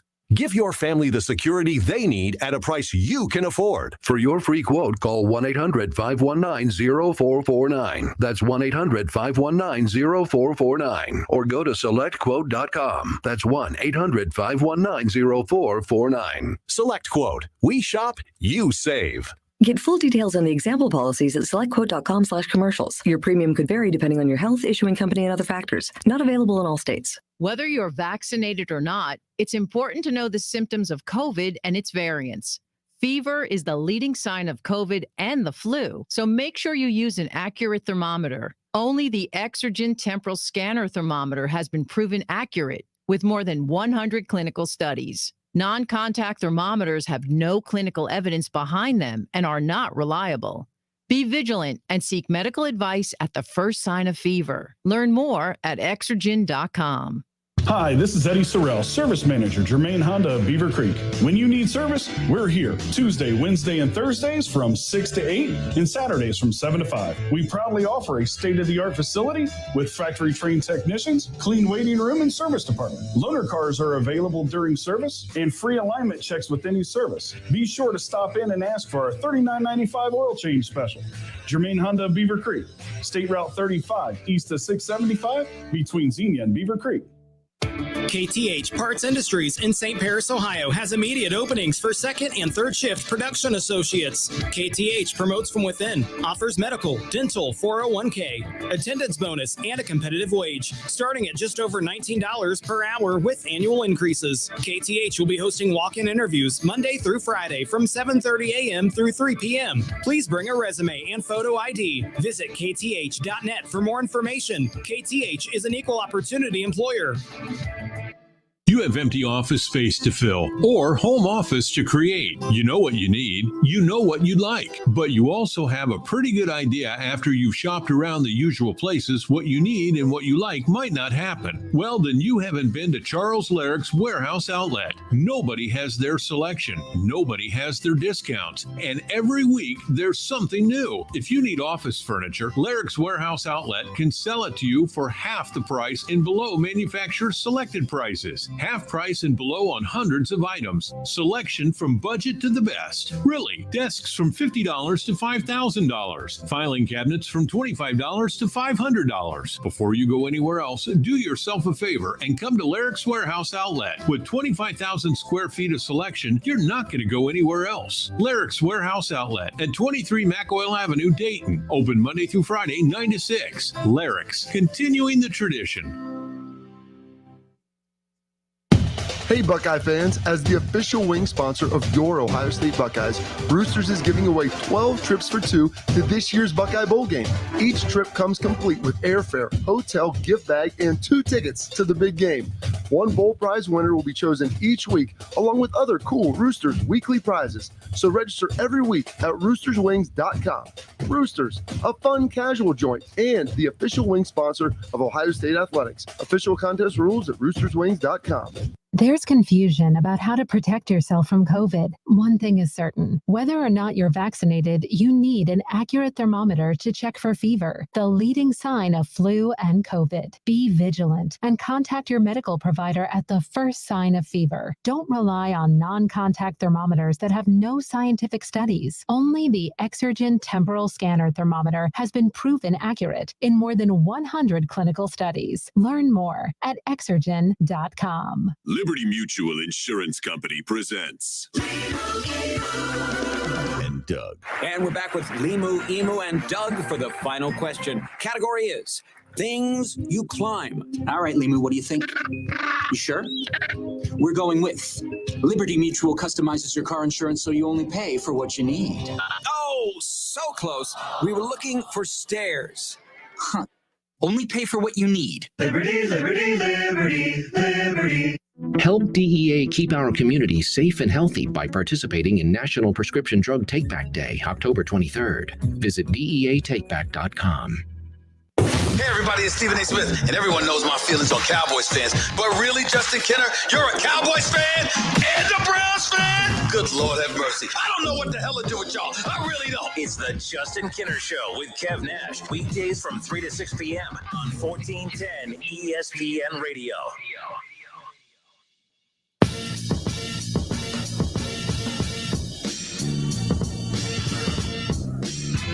All right, we are back. Justin Kenner with you here on 1410 ESPN Radio. It's the Justin Kenner Show with Kev Nash. Minus Kev Nash today. Kev will be back here in the studio tomorrow We bring you our Friday edition of the show, which I can't believe it's already going to be Friday tomorrow. Can't believe it's Thursday today, but week 10 of the high school football season kicks off tomorrow night. Regular season coming to a close. Playoffs begin a week from tomorrow. How cool is that?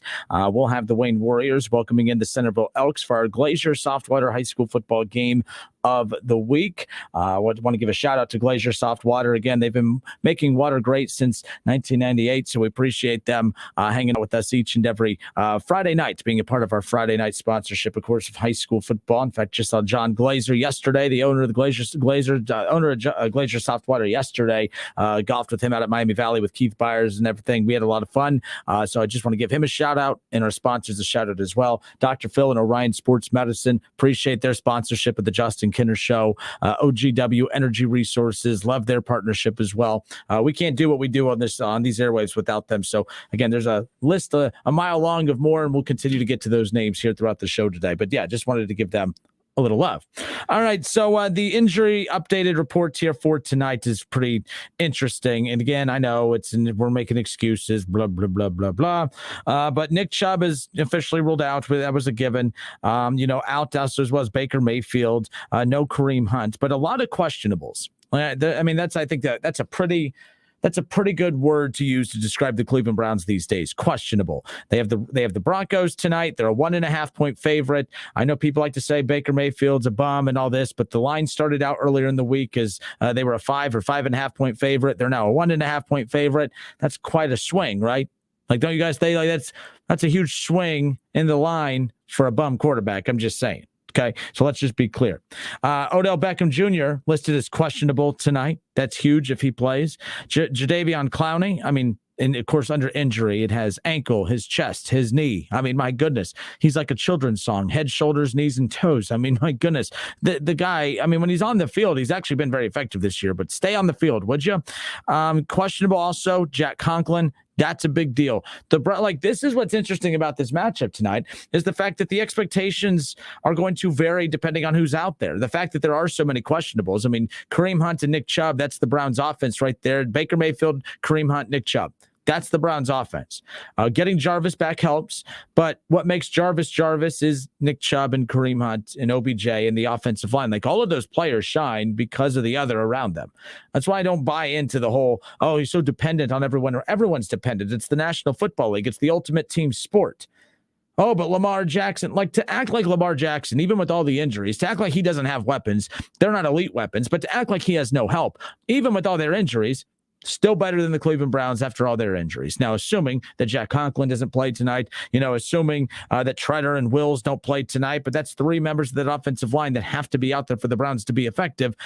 Now you don't have Nick Chubb, no Kareem Hunt. Okay, I'm done with the excuses. It is what it is. You guys aren't going to change your mind on it. That's your problem, not really mine. Actually, it is. Your inability to understand how sports work does impact me because I have high blood pressure and I have a temper and I don't know how to have a normal conversation with people. Had some guy call in the other day and say, you need to really calm yourself down and be more open to other people. I do not. I'm 32 years old. 31. I'll be 32 here in a few weeks.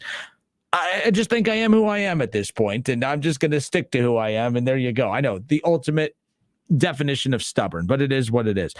But I think the Browns are in trouble tonight because I don't think that there is a result that is going to appease anybody.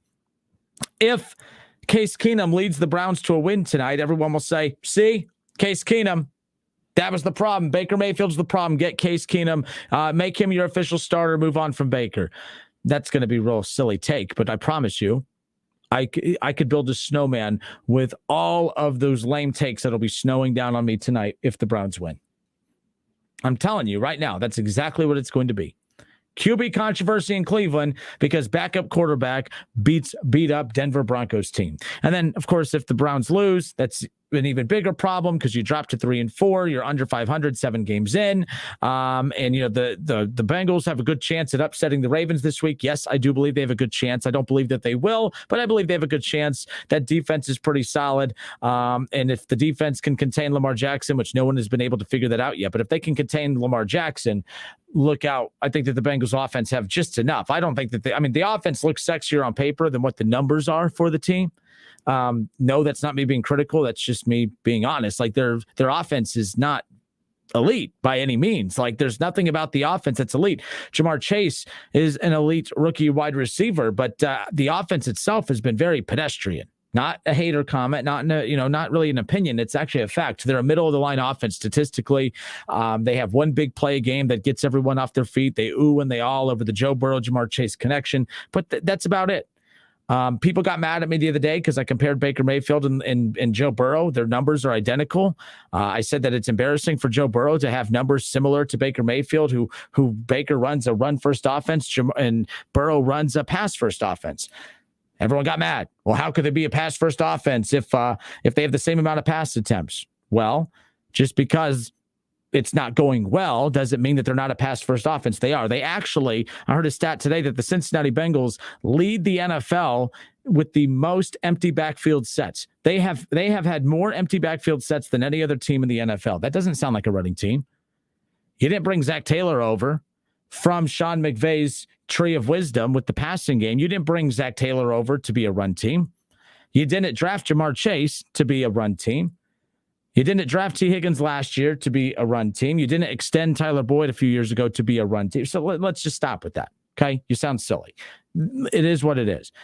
But I do believe the Bengals have enough. But the Browns are in trouble. They lose tonight. Good chance that they do lose tonight. They're going to be buried in those standings. It's just making their work harder, and they have to wait on everyone to come back and get healthy. They're in trouble. If they win tonight, quarterback controversy. I don't believe that's a quarterback controversy, but I believe that there will be a quarterback controversy because everyone is going to say, see, they end the losing streak. They put Case Keenum in, and boom, all of a sudden they start winning again. That's a delusional thought process. It'll be great if Case Keenum can lead them to a win. They pay him $6 million a year to be a backup. He better come in and put them in position to win tonight's football game against a very bad Broncos team, at least what's left of them, right? So I just think that it's going to be a long Friday for me tomorrow. There's not a result. I don't even know what result I'm pulling for tonight. I don't know what I'm going to be more nauseated with. If the Browns win, having to deal with you guys do the whole Baker Mayfield, see, they don't need him take, or them losing and then you guys saying, oh, see, they sucked. They lost again. I thought you said they were going to be good. That stuff's going to irritate the hell out of me as well. Because, again, you're holding second-string players to first-string expectations. It just doesn't work that way. 518-1410. We're also live on the Facebook feed. So Chris on Facebook says Vegas. Oh, I got to read his. Vegas spread is 1.5 points. What is your spread, Justin? And again, Chris hates everything about Baker Mayfield and the Browns. And any take of mine, you got to understand that the spread started this week at 5.5. Baker Mayfield, no coincidence. He's listed as out, and now it's a 1.5 point line. That's a significant swing. Just saying. You don't have to like Baker, but my goodness, 4 points come off that just because Baker's out. I'm just saying. Chris says that the Bengals weren't expected to win the Super Bowl last year. I have no clue what the hell that has to do with anything here. The bottom line is, in my comparison earlier about Joe Burrow, the second he goes out, the expectations change. Everyone has expectations. Whatever your loser goal is, all right, it doesn't mean that you don't have expectations. Your goal to reach a certain point last year, it was thrown out the window the second he went out. Chris, keep up. If I have to talk slower for you, I will, but keep up. All right. And then talk about how Lamar Jackson's a running back. Stop it with that.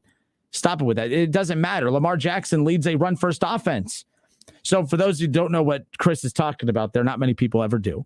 But I said earlier, it drove me nuts when I talked about how they both run this, that the Browns have a run-first offense and the Bengals have a pass-first offense. And everyone said, well, it doesn't matter that their numbers are equal. Burrow's a better quarterback because he has more touchdowns. Well, Joe Burrow has more passing touchdowns than Aaron Rodgers.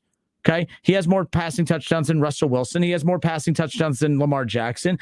He's not better than any of those. So dumbing it down to 16 or 14 touchdowns compared to 6 touchdowns makes Burrow better. That's kind of stupid because that's very simplistic. That's very simple-minded. Joe Burrow is not better than Lamar Jackson or Aaron Rodgers or Russell Wilson, but by Bengals fans' logic, or at least that select fan that called in that day, that's kind of what you're saying. Do you see how silly that sounds? It doesn't make any sense. So thank you for playing along. Whatever. Kelly Rogers on Facebook says, everyone hates on Baker. They say he's no good. They say he should be traded. But how many games did Cleveland win before he got there? 0. The first game he was in, he brought them back and won. Kelly, I agree with you. And Baker's not an elite quarterback. All right, he's not an elite quarterback, and he's definitely not even a top 10 quarterback when he's injured like this. He was a top 10 quarterback last year. If you think back to that Chiefs game, I mean, the way he slung that ball up and down the field, I mean, when he was healthy, he looked fine. Week 2, and he was moving the ball up and down against the Texans till that shoulder happened. Oh, I know. Quit making excuses, Kenner. I know it's an excuse. It's I hate when people take the actual answer to the question, and because it doesn't fit their narrative, they just deem it an excuse and move on from it to discredit it. It's not how it works. That's what happened. Baker injured is not as good as Baker not injured. I know. I think that's kind of crazy, right? I mean, I'm sure Aaron Rodgers is a better quarterback injured than not, right? I'm pretty sure Tom Brady is 10 times better injured than not. Now, Tom Brady did have an injury last year that he won a Super Bowl with and stuff. You know what I mean? Like, I get that. I'm trying to beat you guys to that punch. But common sense is you're not as good injured as you are healthy. Oh, but everyone's injured. Not everyone has a torn labrum. Please stop. What else we got in here? Matt Sturgeon says, bottom line, Baker is the Browns quarterback now and in the future, period. The franchise likes him. Oh, wow, Matt, look at you. The franchise likes him. The fan base should like him. Why? Because he is tough as nails and a winner. No matter what happens tonight, there is no quarterback competition in Cleveland. I hope you're right, Matt. I hope you're right. Guys, do you agree? 518-1410. If the Browns win tonight, like let's say that Conklin and all those guys come back, okay, because they're all listed as questionable. All right. It's Friday is listed. I'm reading Matt's comment again. Matt Sturgeon says, Friday hater Mike. He has his popcorn ready. The hater Mike will be ready tomorrow. I promise you that much. But do you believe that there will be a quarterback controversy in Cleveland if Case Keenum leads the Browns to a win tonight? I believe there will be. And I don't think it's justified. I don't think that there actually is a quarterback controversy in Cleveland. But do I think that there will be because of this? Not internally. I don't think that the Cleveland Browns front office will look at it like that, but I do believe the perception amongst the fans and the haters will be Case Keenum's better than Baker. Look at all the losing they've done with Baker. Case Keenum comes in and gets a win. Baker's why they're losing. It's a very wrong way of looking at it, but there's a pattern amongst how you guys view football based on how I interact with you, and I wouldn't expect anything less than that, to be honest with you. All right, 518-1410. Let's get to the phones. We got Bob. Bob, how are you, sir? Welcome.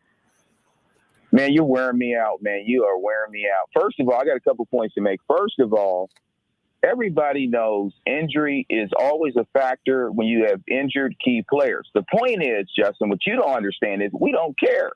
And what you don't understand is I don't care that you don't care. Common sense is you're not as good with injuries. It's that simple. Did I just not say that? You're not listening. But you said you don't care, so you're not listening.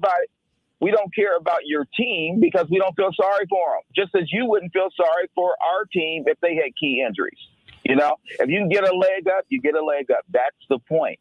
You're too sensitive about this stuff. The people who are beating the Browns down and who don't have confidence in Baker, it's not Bengal fans in Dayton, Ohio. It's the national media. That's who you hear that stuff from.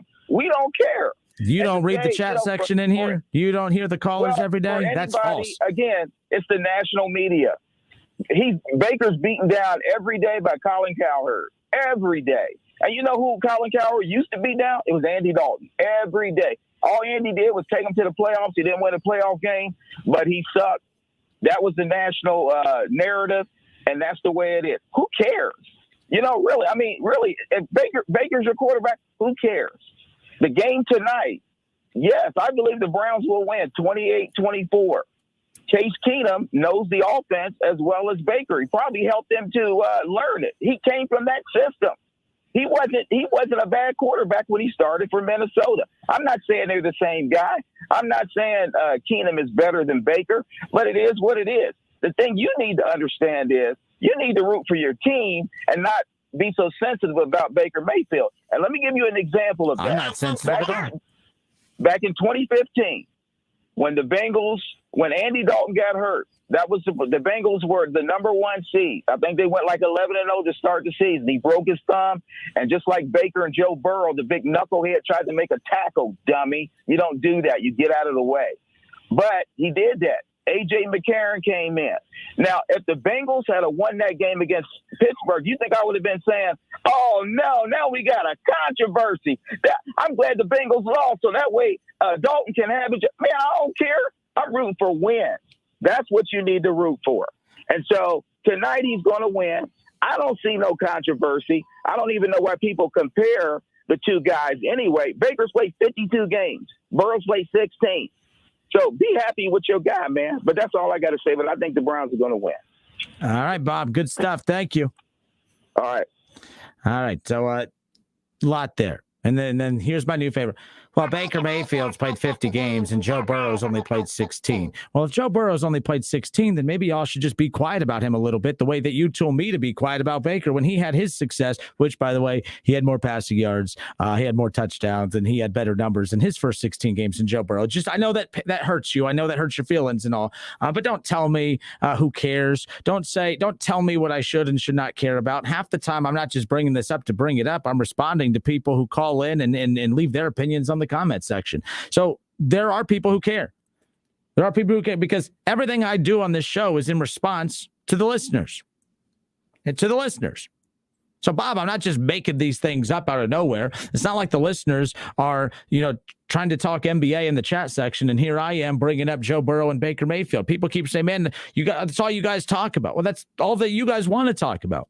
But one caller will call in like Bob and say, well, I don't want to talk about that. Well, okay, the vast majority say otherwise. So can't please them all. But I know when you say that you don't care because it's not your team. But again, the smack talking, that's what I love about the show. I love the smack talking. I love the juvenile behavior between me and a lot of the Bengals fans. And no more, speaking of juvenile, the most juvenile Bengals fan of all is calling in right now. We got Charlie. Charlie, how are you, my friend? Can we get back to talking about Joe Burrow and Baker Mayfield? Let's. See, you're going to get me in trouble. I'm trying to move on from that, but you guys keep bringing it back, which is fine. No, and you know what? You're right. The Browns are probably going to win just because Case Keenum is a rare backup that actually has a lot of good history. He is, like when they bring in Fitzpatrick, he has those spurts where he plays great for a couple games. But it's crazy because you and I both know as much trash as either one of us talk about each other's teams, I know that Baker Mayfield's the Browns quarterback for the next decade. I know that. I don't even and I'll listen all day long. I'm like, are they going to sign him? Blah, blah, blah. And I'm like, are you crazy? Have you ever seen the Cleveland Browns? Have you seen the Cleveland Browns before Baker Mayfield? Of course they're going to pay him. You're crazy if they don't. He just beat the Steelers in the playoffs. That's like Ohio State beating Michigan. Of course they're going to pay him. So, and keep in mind, when we say pay, because what people keep getting confused with, Charlie, is when people say, the Browns shouldn't pay him. The Browns should pay him. The Browns will pay him. They're not going to pay him max dollars. And now here's what I'll say. I've never once said that Baker is Patrick Mahomes or Aaron Rodgers. Baker is not an elite quarterback. I have never said that, not once. So with that in mind, I am all about the Browns extending Baker Mayfield. I am all about Baker Mayfield being the franchise quarterback moving forward. What I am not about is Baker Mayfield. And Charlie, I think you could even give me credit for this. I have always said that a lot has to go right for Baker to be Baker. I've always said that. I've never shied away from that whatsoever. I've always said that about Baker. So I'm fine with Baker getting money. I'm fine with the Browns paying him. I'm fine with him being the franchise quarterback. What I am not fine with is Baker Mayfield getting paid like Lamar Jackson or Patrick Mahomes. The one reason is because he's not Lamar Jackson or Patrick Mahomes. But what people hear when we talk like that is when I say he's not Patrick Mahomes, Browns fans get mad at me and say, well, you quit saying he sucks. I didn't say he sucks. I said that he's not one of the most rare quarterbacks in the history of the NFL. He should not be paid like Patrick. He should not be paid like Lamar, who's won an MVP and is the most dynamic player in the National Football League. So, no, I think that the Browns should pay him. I think that he should be their franchise quarterback, but I do not think that they should make him one of the top 5 highest paid quarterbacks in the NFL. Not even close. Well, whether you think that or not, he's going to be one of the top 5 paid quarterbacks in the NFL. Because here's the thing, regardless, I know that the NFL, everything rests on regular season. That's what you get. You got 17 weeks. The playoffs are only a couple weeks. So you're selling everybody on Mahomes and Lamar Jackson, and they're fun to watch. I was just watching Lamar Jackson highlights last night because I love Lamar Jackson. I hate playing him. And I was just watching highlights last night. It's so fun to watch. But you know what? He's only won the same amount of playoff games that Baker Mayfield's won. You know? Yeah, because keep in mind, we do this every year. We fall in love with Lamar during the regular season. It's the same thing. Like, there's a pattern developing here, Charlie. He needs what Baker needs. He needs a team. Mm-hmm.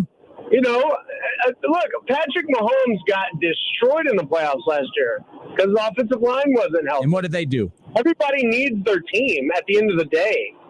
You know, the only reason the Bengals are doing any good right now is we're mostly staying healthy.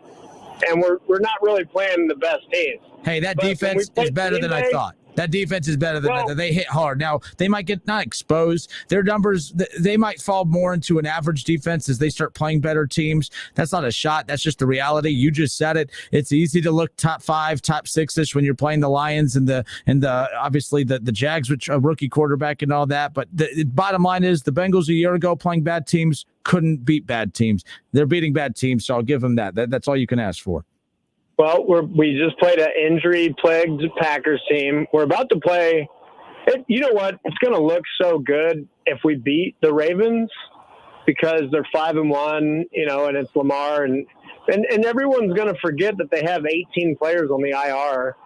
You know, nobody's going to talk about that. And look, that's the way the NFL is. When we went through all that AJ Green stuff for the last couple of years, it broke my heart because. Like the difference to me on our offense is Jamar Chase. Well, if AJ Green would have been healthy last year, we would have probably had a little bit more of that dynamic play, you know. But we didn't. AJ just wasn't AJ, you know. And now we have that back, so now you got a little bit of a game breaker guy. But there's nothing wrong. It's easy to not like Baker because he brings that on himself. He's got a lot of attitude.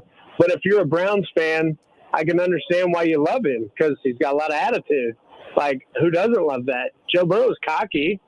You know, I love Joe Burrow. I wish Carson Palmer was like Joe Burrow. You know what I mean? That's just the way it is. But it is stupid that somebody would ever say on Friday morning that Case Keenum should have the starting job over Baker Mayfield.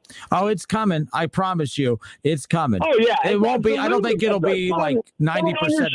I might even call you tomorrow and say that. No, just to get it in, right? Like, I mean, I get it. Trust me. Like, it is what it is. But well, you know, I've been trying to be fair. Like, I want to call and be hater Charlie, and then sometimes I gotta call and be straight up. You gotta mix it up. You're a man of many hats. It's cool. I understand. Oh, by the way, I talked to Mo Egner yesterday, and I mentioned you, and he said you're a good guy. So you got his blessing. See, I'm not hated by everybody. There you go. There you go. Yeah, Did you call into his show, or did you run into him? No, I wish. I called into his show because you know what's funny? He was talking about kind of what you're talking about, like the national perception of a team versus the local perception. Mm-hmm. It's like Browns fans would laugh at the idea of Case Keenum taking Baker Mayfield's job because they watch the Browns every week. They know what they've seen. They watched the playoff game last year. They've seen what Baker can do, and they know he's their quarterback. And that's kind of like what Mo was talking about, like the national perception of the Bengals versus local. And I even was talking. That's where you came in because I was like, you comparing Burrow and Baker's stats, and really it just comes down to like you just got to watch the guys. Like you're only really watching your team. Like you might watch clips of other teams, but you're really focused on your team, and that's just. Colin Cowherd's not watching Bengals games, period. He's just not. I get it. We're a tiny market and we don't win. So, you know, we haven't been good in 30 years, you know, according to him. So but hey, Charlie, man, we're out of time. Man, hey, what? All right, hey, take care, Justin, man. I'll see you. Hopefully we'll talk some trash tomorrow. All right, sounds like a plan. Take care, man. All right, bye. All right, 518-1410, 518-1410. You know, let's, you know, as we have the final hour and 10 minutes of the show here, I could have a normal Browns-Bengals discussion without the trolling, without the zingers back and forth. Let's try that. Now, look, let's try it. We'll see how it goes. But I said this yesterday. I don't think the Bengals are a bad team. I think that the fan base is getting a little too overhyped, which you're excited. That's fine. And, well, if you want to be excited, but don't be excited at the expense of the Cleveland Browns' demise because of injuries. And that's where I always act childish, and I get it. I admit it. But it ain't going to change. But it's fun. I enjoy it. I hope you guys do too. I know some of you don't, but that's fine. Look, bottom line is, I'll be, whether I like the Bengals or not, I'm going to be locked in to Bengals Ravens this weekend. I'm going to be locked into the Browns and Broncos tonight. And I really don't know what my take on tonight's game is, other than I think it's a lose-lose. The storylines that'll come out of tonight's game are a lose-lose situation for the Browns. If Case Keenum leads the Browns to a win, it's quarterback controversy. Now, Kevin Stefanski does not look at it as a quarterback controversy. The front office won't look at it that way, but the fans will.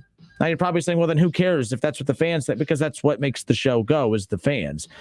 Last I checked, Kevin Stefanski don't even know who the hell I am, nor does he care who I am. But you guys do.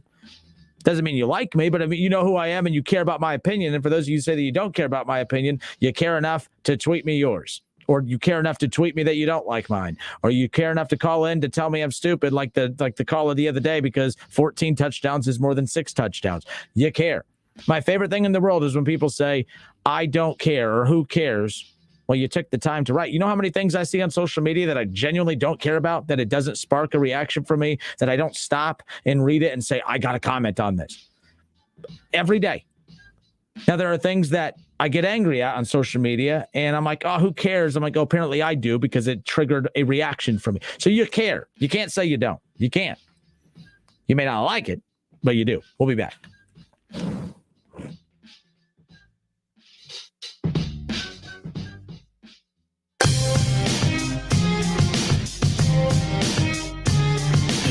The Justin Kinner Show with Kev Nash.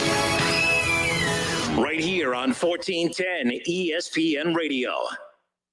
Mow like a pro with Hustler Turf zero-turn mowers. They engineer their mowers to be maintenance and service-friendly for the everyday homeowner, while not sacrificing the build and cut quality they're known for. From the heavy-duty frame to the welded steel deck to their trademark smooth track steering, Hustler Turf zero-turn mowers deliver professional-grade cut quality for a perfectly manicured lawn. Come in to Small Engine Service Pros to see the Hustler difference for yourself today. Small Engine Service Pros, 2030 North Dayton Lakeview Road, Route 235 in New Carlisle. Frickin' football is here. Frickers has the games on all the screens, and you score with savings. Enjoy your favorite ice-cold domestic draft personal pitchers for only $6.50. A 48-ounce personal pitcher for only $6.50. And enjoy a plate of your favorite frickin' nachos for just $7. Take your frickin' pick. Frickin' chicken nachos, Mississippi barbecue nachos, or Nachos Supreme, only $7. This season, don't just be a football fan, be a Nacho fan. At the home for fun, food, sports, and spirits, Frickers. Hi, John Glazer here for Glazer Soft Water. We've been making water great since 1988, and no matter what your water issues, we have solutions. Your city water can be clear, but still be hard and have the taste and odor of chlorine. Well water can look, smell, and taste terrible. Glazer Soft Water will fix your water and will even include a 7-year parts and labor warranty, so you don't have to worry. Visit our website to learn more at glazersoftwater.com. Glazer Water really is better water. Homestead Feed and Supply is proud to introduce a new product line straight from Texas. Stock Show Secret Products and Flex Appeal. Make your project look the best. Only available at Homestead Feed and Supply, New Carlisle. Tell them the Colonel sent you. Hey, here to tell you about my friends at Cordell Transportation. They're now hiring Class A CDL drivers and offering a $5,000 sign-on bonus. That's right, a $5,000 sign-on bonus. Home daily, dedicated lanes, and no-touch freight. Brand new equipment as well. Medical, dental, vision, and company-paid life insurance. Call Cody right now. Apply online at CordellTransportation.com. Cordell Transportation, driven to succeed. Hello, I'm Clerk of Court Rob Scott, serving Kettering, Centerville, Moraine, and Washington Township. From October 18th to October 29th, you can come to Kettering Municipal Court and pay off half your fines and costs, and the other half will be waived. There is nothing to fear. Come pay off half your fee. This is brought to you by Rob Scott, Clerk of Court. Polking Bowling Centers are your connection for family fun or a great night out with friends. Looking for the best venue for your upcoming event or party? Check out our VIP suite at Polking Lane South. It's a unique, state-of-the-art, VIP private 8-lane luxury suite. It's not too late to book your holiday party. Call today and let the good times roll. Let us host your holiday event at any of our centers. Polking Lanes in Dayton on Wilmington Avenue. Polking Woodman Lanes in Kettering on Woodman Drive. Or Polking Lane South in Centerville on Kingsridge Drive. Listen to this station anytime, anywhere on Odyssey. Odyssey is your new audio home for all the music, news, sports, and podcasts that matter to you. Odyssey. That's AUDACY. Help DEA keep our community safe and healthy by participating in National Prescription Drug Take-Back Day, October 23rd. Visit DEATakeback.com. Don't miss the ESPN Dayton Glacier Softwater High School Football Game of the Week every Friday night, right here on Dayton's ESPN Radio, 1410 Wing AM. College Football Hall of Famer Keith Byers and Justin Kinner will have the call all season long. Check out wingam.com for the complete schedule and to stream the games live. All right, I am back. Justin Kinner hanging out with you here on a Thursday. So coming up here in hour number 3, I want to have a serious, and I'm not joking here. Let's do this. Let me try this. A serious Bengals conversation. Who are the Cincinnati Bengals? Help me out in a non-trolling way.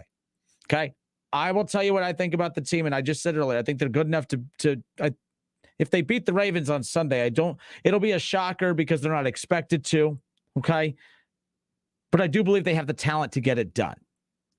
I believe that there's something there, but I can't put my finger on who the hell they are. And rather than do the typical back and forth, take shots at the Bengals and the fans, help me out. Tell me what you're saying. And I say this all the time. I am not a believer in the customer's always right. I talk to people the way they talk to me. I have no problem dishing it back. I have no problem putting it out there. I have no problem taking it. It is what it is. So let's try to, let's make a deal. The gloves are off. Okay. I'm not here to box. I'm not here to fight. Let's have a normal Bengals conversation. Bengals fans who don't like me that are listening, I urge you to call in and let's chat. Tell me realistically how you view this team, and you will not hear any judgment from me.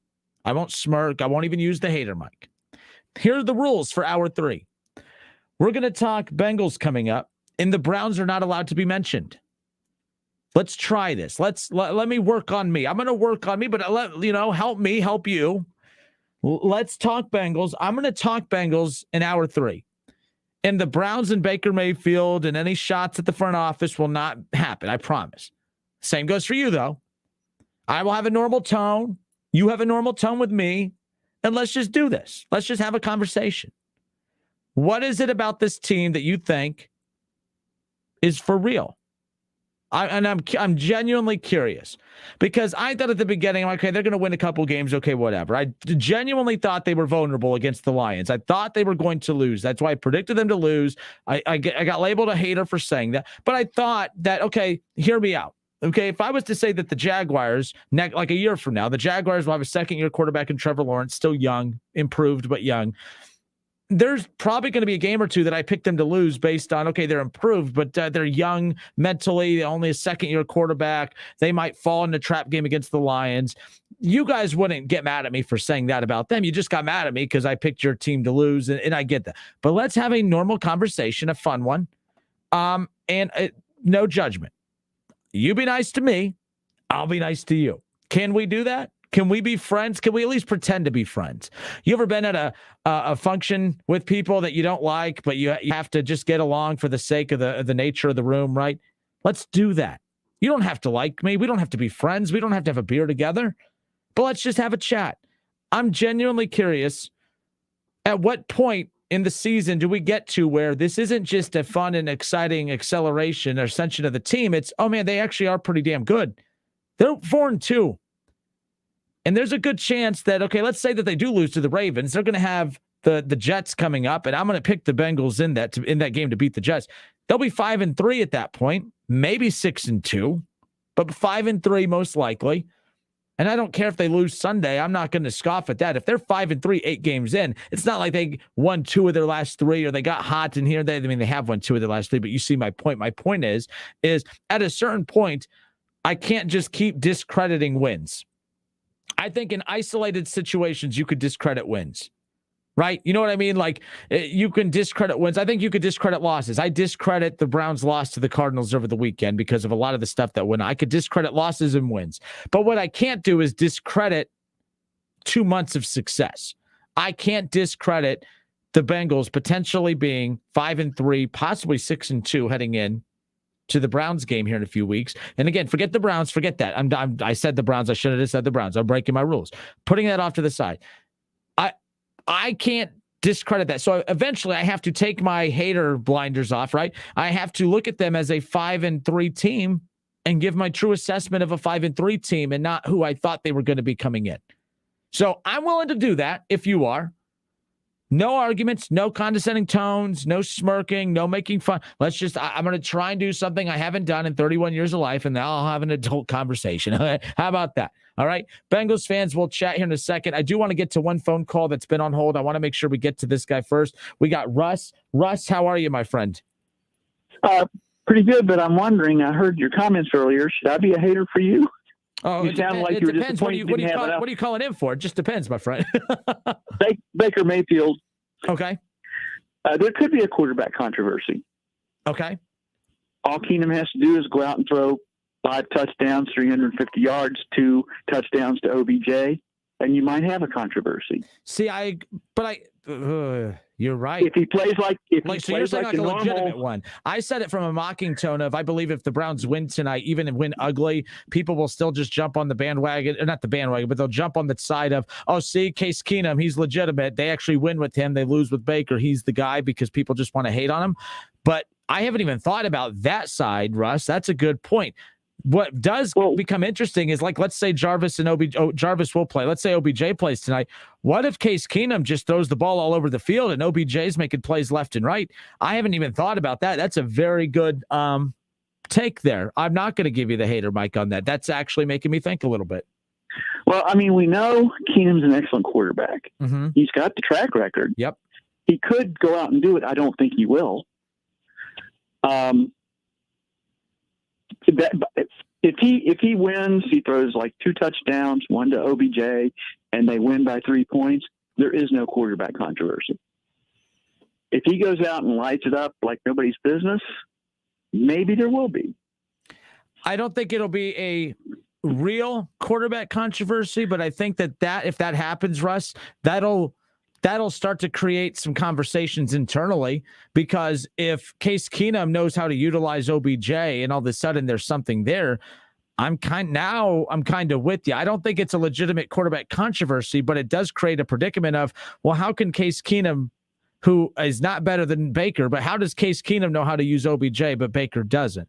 Because this is such a weird dynamic. I agree with you. I haven't even given thought to the Browns blowing out the Broncos tonight, but you are right. If that happens and Case Keenum throws the ball all up and down the field and OBJ's, looking like, the Giants OBJ, there is a problem. At least there's conversations being had. I will give you that. I will not discredit that. I doubt if there'll be any conversations internally. I think there will be conversations internally about OBJ, and it's like, okay, maybe it's not OBJ. Maybe it's Baker because Case Keenum's using him properly, if that's the case. I'm really interested in tonight of how they're going to look, honestly. I hope those guys play. There might be. I think it's a confidence problem with Mayfield. He doesn't have any trouble throwing to Landry. He doesn't have any trouble throwing to Higgins. He has trouble throwing to OBJ.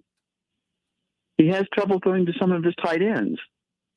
Well, to be honest, he throws to the tight end. They drop a lot. They drop way too many. That's what I mean. But even OBJ drops balls. That's what's annoying. Maybe it's not a confidence thing. Maybe in his head, he's saying, hey, Hooper, we paid you a lot. At the time when they signed Hooper, if you remember, Hooper was like a top 3 paid tight end in football for a while. Now that's changed. I think Kelsey kind of moved him down the list and others.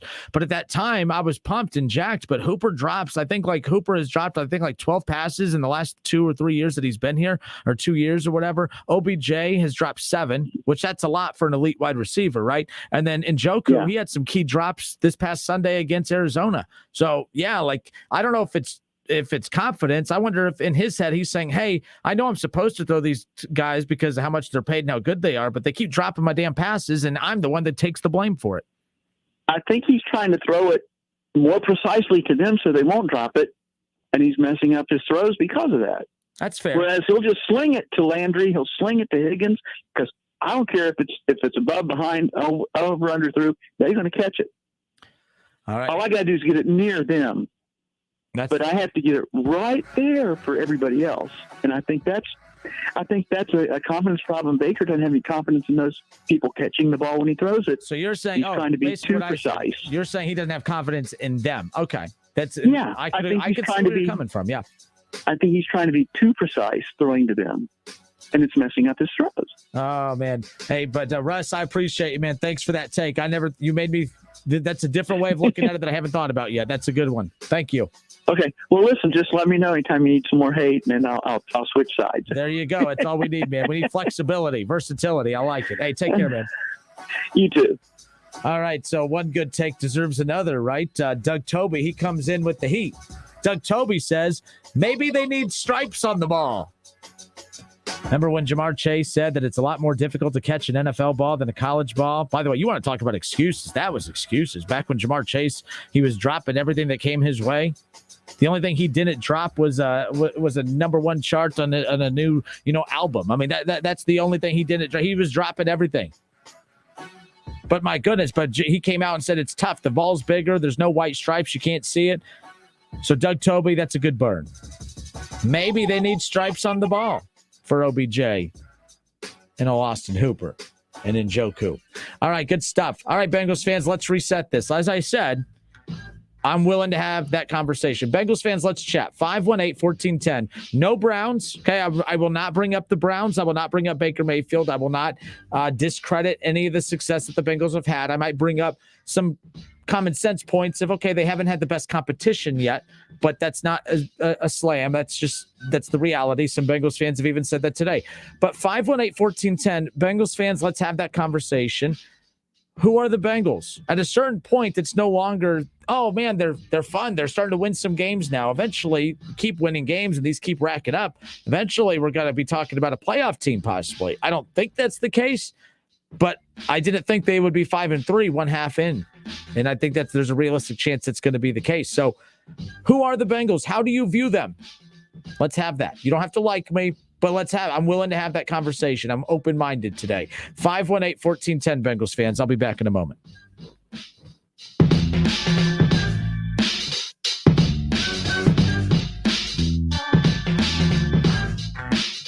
It's the Justin Kidder Show with Kev Nash, presented by Orion Sports Medicine. Okay, my shipments have to get to customers on time and looking good. It's possible with Staples Connect. Staples Connect has small business shipping covered with premium shipping supplies and UPS shipping services. And now, buy two, get one free on select shipping supplies like bubble roll and premium shipping boxes. Plus, get 20% off UPS Express shipping services. Explore what's new at your local Staples store or staplesconnect.com. Staples Connect, the working and learning store. Ends 10/30. Visit staplesconnect.com/shipping for details. I'm CBS News business analyst Jill Schlesinger. Dealing with car repairs can feel like a lose-lose situation. You lose your money and your time. And if you don't have the right coverage, just one repair could bleed you dry. If you call CarShield, you won't be worried about expensive repairs anymore. CarShield administrators handle the paperwork and expensive payments, so you don't have to. It's a win-win. Seriously, CarShield could save you thousands. You get to pick your favorite mechanic to do the work, and CarShield administrators take care of the rest. It's like they're your own personal team of auto repair problem solvers. Plans from CarShield even provide roadside assistance, rental coverage, and trip reimbursement, all at no additional charge. Whether your car has 5,000 miles or 150,000 miles, CarShield has monthly coverage options to fit your budget. Get coverage today and see why CarShield cars go farther. Visit carshield.com/Jill to save 10%. That's carshield.com/Jill. A deductible may apply. Susan, it's so great to finally be able to get together again. Oh, it sure is. And I really appreciate you picking up the bill. I'm happy to. I've got the extra cash. Since we've all been driving so much more again, I've been using Get Upside, the free gas app that pays you cash back for every gallon of gas you buy. Wait a minute. Are you saying you actually get paid cash when you buy gas with the Get Upside app? Yes, up to 25 cents a gallon. Cash back every time I buy gas. Does that actually add up to anything? Some months I make $200 to $300. Wow, that's serious extra cash. I'm downloading the free Get Upside app now. Download the free Get Upside app now in the App Store or Google Play to save up to 25 cents a gallon when you buy gas. Use promo code STRONG for a 25 cents a gallon bonus on your first tank. That's up to 50 cents a gallon on your next fill up. You can cash out anytime to PayPal or an e-gift card for Amazon and other brands. Just download the free Get Upside app and use promo code STRONG for a 25 cents a gallon bonus on your first tank. That's code STRONG. Gathering your family around the dinner table for a home-style meal from Lee's Famous Recipe Chicken is the perfect way to end a fall day. At Lee's, homestyle happens here with our 12-piece family meal for only $32.99. You'll get 12 mixed pieces of Lee's fresh, never-frozen Famous Recipe Chicken that's honey-dipped, hand-breaded, and pressure-cooked to perfection, served up with 3 large sides and 6 fluffy biscuits. Get a homestyle meal made easy with Lee's 12-piece family meal for only $32.99. Only at Lee's, famous for chicken. Help DEA keep our communities safe and healthy by participating in National Prescription Drug Takeback Day, October 23rd. Visit DEATakeback.com. You want more local content from Dayton's ESPN radio station 1410 Wing AM? Make sure you subscribe to the WING 1410 Dayton YouTube channel, where you can watch all your local shows live or go back and rewatch previous episodes of the Justin Kinner Show with Kev Nash, the Keith Byers Show, Talking Out Loud with Sully, and more. WING 1410 Dayton. Knock, knock. Trick or treat. Happy Halloween. Dayton's ESPN Radio. We're live. We're local. What are you gonna miss? He struck him out. We're Dayton's ESPN radio station. Now, let's send it to the WING studios for Dayton's only local sports talk show. It's the Justin Kinner Show with Kev Nash, presented by Orion Sports Medicine. So we're going to kick things off here in hour number 3 with something I've never done before, apparently, in the eyes of most, and that's have an adult conversation about the Cincinnati Bengals. I promise you have my word, an entire hour, or at least a full conversation of Bengals football that does not require me poking at the offensive line or require, include me poking at Zach Taylor, the Bengals organization, Mike Brown, or anything. We're talking about this year's Cincinnati Bengals. Now, if there's something that's questionable that I say about the team, it's a fair criticism. It's not me hating. But let's do this. I am curious because at a certain point coming in, I was like, they're not going to be drastically improved. I did not. I'll be honest. Coming into the season, I thought Jamar Chase was from a talent perspective, I never doubted the talent. What people were frustrating me with is I said it didn't matter about the name of the player drafted at the number 5 overall pick. It really came down to the criteria, not the criteria, but the prioritization of what they needed to accomplish. And I thought that with the season-ending injury to Joe Burrow last year, that they should have addressed the offensive line. And I even said this before, that I do not think I'm wrong about that. I still think that even if they had taken Penei Sewell and Penei Sewell was not working out, I would not, for me, I can promise you this, I would not have ripped the Bengals organization, might have questioned the narrative of, okay, they another first-round selection at OL that they just whiff on and that they can't develop. I think that's a fair criticism to potentially have, but I would not have I've never really believed that the Bengals don't care about the offensive line in regards to paying attention to it. I mean, they drafted Billy Price. They whiffed on a lot of guys in the first round. So you can't say that they don't care, but I thought that didn't really matter because when your franchise quarterback goes down like that and everyone sees it, and it's the talk of every national and local show out there about the perception of the Bengals being that they ignore the offensive line, they spend their money, they don't, they spend money. I do not believe the organization's cheap. They pay their guy. I know Bates right now, people are waiting for them to finally pay him. Not really sure what the holdup is on that, of what they're waiting to see. This isn't like the Baker. Oh, I'm doing it. I just said the Browns, but hear me out, and then I'll get out of the Browns conversation. But hear me out.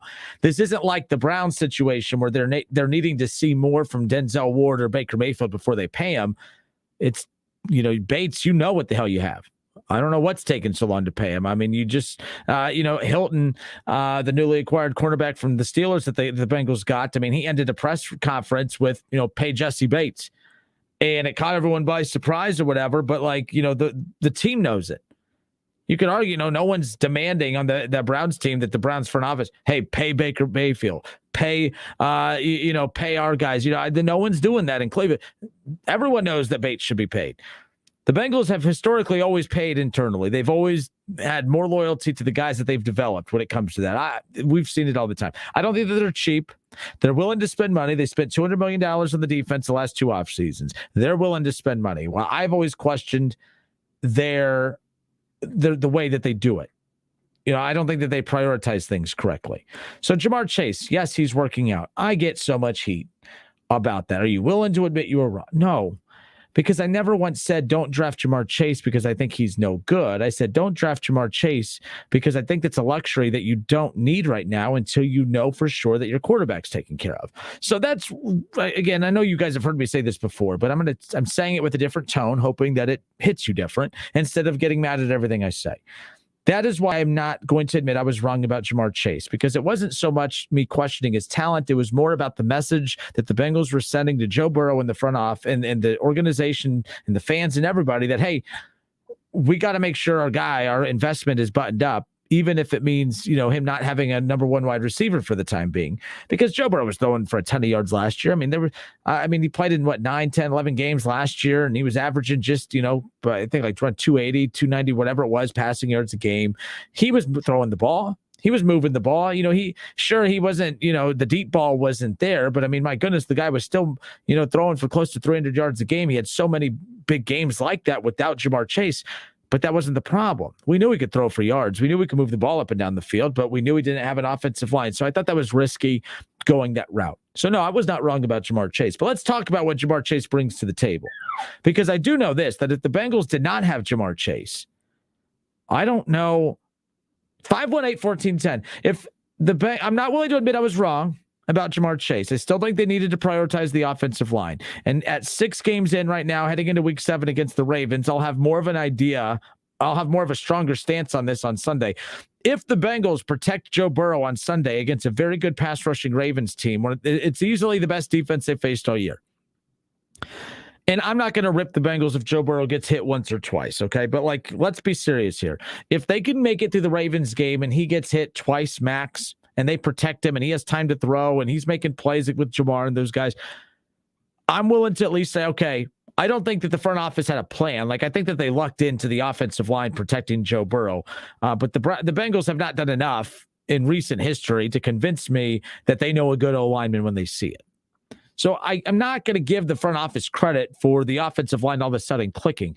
But the offensive line clicking, regardless of how it came together, regardless of whether the front office knew what they were doing or not, it doesn't matter how it was made. It just matters how it's looking and how it's operating right now. And I think that that's really what it comes down to, big picture. By the way, for those of you calling in, I'm putting you on hold. You are not going to hear someone answer it. You're going to continue hearing the show. Don't hang up. I'm going to get to you, and I'll ask you your name here in just a second. So don't freak out and hang out. So my stance and my perception of how the offensive line's constructed, I'm not going to give the front office credit for that because they don't deserve credit, because they don't deserve the benefit of the doubt. They can't sit there and say, I knew that this was going to work, because they've been saying that for the last decade and it has not worked. But that doesn't matter, because the point is if they could protect Joe Burrow against the Ravens, outside of maybe the Browns and maybe the Chargers, they're not going to run into a pass rush that is much better than what they're going to see this Sunday. So if they could protect him against the Ravens, their OL is okay. They're solid. They're not the best, but they're okay. It's good enough. But let me ask you this. What would the Bengals record would be without Jamar Chase? I'm not changing my stance. I don't think they should have taken a wide receiver at 5. I think they needed to make sure that not take I thought they gambled. They couldn't guarantee that the OL was better. They gambled. Okay, but with that in mind, they gambled. It paid off. Great. Okay, whatever. I just don't think there's such thing as a good gambler. There's lucky gamblers. You're not a good gambler. The Bengals aren't good gamblers. They're lucky this worked out, because they haven't made enough positive moves for me to trust them and say, oh yeah, Duke Tobin, you know what you're doing, buddy. I don't even think you Bengals fans should trust that. Let's just be fair. I think a good chunk of you will agree with me, even though it pains you. You shouldn't trust the front office. I think they've accidentally fallen into something. You spend $200 million, you're going to fall into something eventually, even without evaluation. But I still think there's still a lot of room to grow. Forget that. Let's say the Bengals did not select Jamar Chase. How many wins do they have if they don't have Jamar Chase? I think they beat the Lions without Jamar Chase, and he made some big plays, but I don't think they needed Jamar Chase to beat the Lions this past weekend. But they don't beat Green Bay. You could argue they don't beat Jacksonville, but that's not because of a talent thing. That was because of, I remember that game and how flat they started.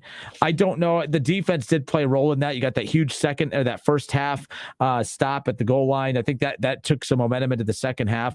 So I think you beat Jacksonville without it, but I don't think you beat Pittsburgh. You guys did blow Pittsburgh out, but you're not beating Minnesota. You're not beating Green Bay, or you didn't beat Green Bay, but I don't think it would have been a close game with Green Bay. Like, I don't know, like this offense right now it's very interesting to me. Like, people look at it and say how impressive it is. And I'm like, I don't think it's that impressive. I think there's so much more room to grow. I think Joe Burrow has yet to figure out how to use Tyler Boyd, T. Higgins, and Jamar Chase. It's a heavy, it's a lot of Jamar Chase, one big play game, and that's about it. The thing is, the Bengals could potentially be 5-3, 8 games in, and they still have a lot of room to grow, which is a positive. But who are the Bengals? Because I can't put my finger on it. Are they? I mean, they're great defensively. Okay, to be fair, and a Bengals fan said this earlier, so I'm not hating here. You did play the Lions, you did play the Jaguars, you did play the Bears in that transition from Andy Dalton to Justin Fields, and we know how disastrous that was for that couple week stretch for them. Minnesota's not very good, but again, you got to play who's in front of you. The competition's a lot more even in the NFL than in college football. In college football, I disagree. And everyone out there that says a win's a win, I disagree. The Bearcats can't just win moving forward. They have to win in blowout fashion. They can't win by a field goal and say, well, the committee, they should let us in because a win's a win. It doesn't work that way. In the NFL, it does. You don't just accidentally win games in the NFL. It's tough to do. It's tough to beat bad teams. It's tough to beat Jacksonville. You had Jacksonville at home. You needed 4 full quarters to do it. It's tough to win in the National Football League. So here they are. But who are the Cincinnati Bengals? Because you can't say they're a great offense, because I'm not being mean here, but they're not. They're interesting. Of all the average offenses in the NFL, they're the most entertaining average offense to watch, because you at least get that one big play a game between Jamar Chase and Joe Burrow. But they don't move the ball very much. Like, they don't have a lot of sustained drives. They go flat a lot of times. They do play a lot better in the second half than the first half. I'm not sure. I joked about this the other day, but I'm not sure what Zach Taylor tells him at halftime that he's not telling him in the pregame. But my goodness, they always seem to come out in the second half and lay it on you after playing 2 quarters of sluggish football to start the game. I have no clue why that is. We'll see if that pattern continues. That pattern can't continue on Sunday, though.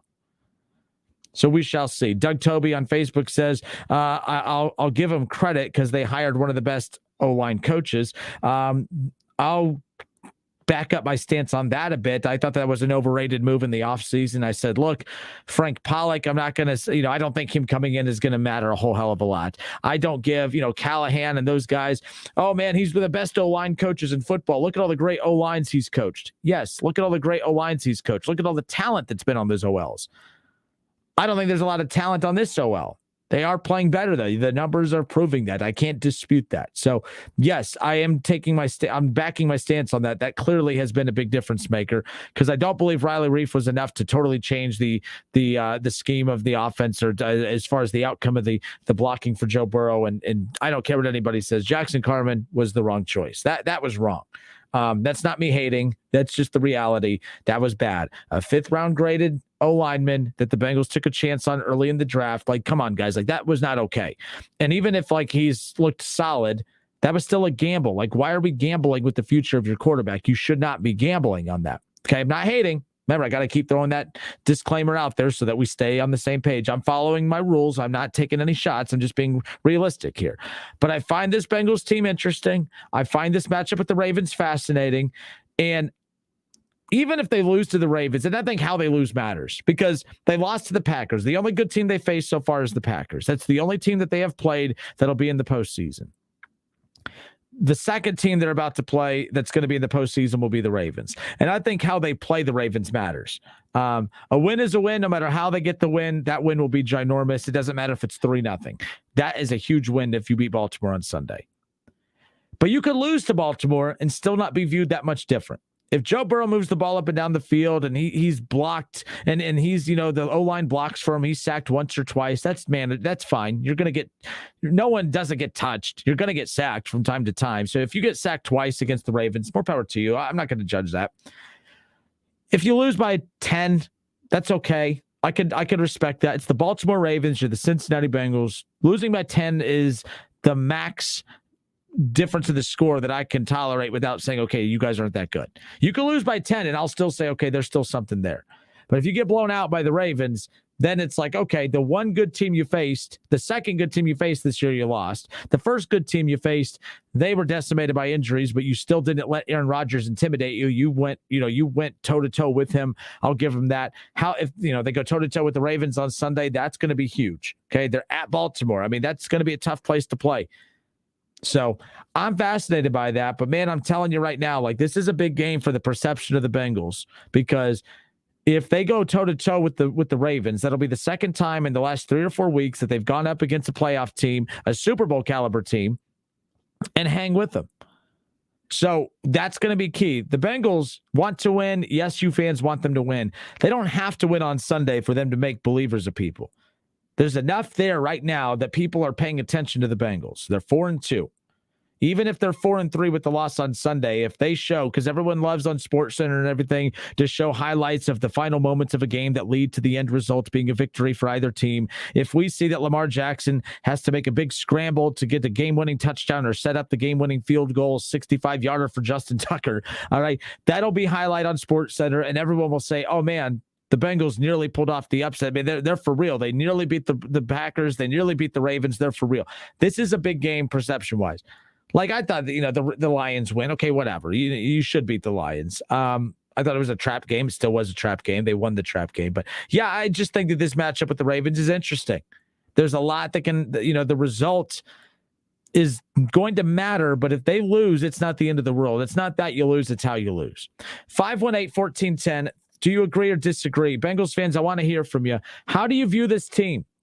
Are you just sitting back and enjoying the ride and saying, hey, look, I don't really believe they're a playoff team, but I'm enjoying watching them eke out some wins here in the early going against subpar competition? Or do you believe that this team is legitimate? I'll be honest with you.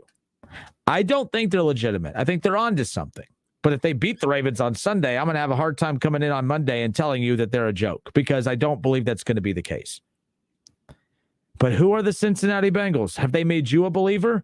And being excited about 4-2 is not the same thing as being a believer. I want to hear from the believers or the naysayers. Who's a Bengals fan that still isn't sold yet? And I don't mean like Super Bowl contender, but playoff contender. Can this team get a wild card? 518-1410. Caller, what's your name? Who's this? Caller, you there? All right, I tell you what, we're going to go ahead and get the calls all collected here. 518-1410. I want to hear from Bengals fans.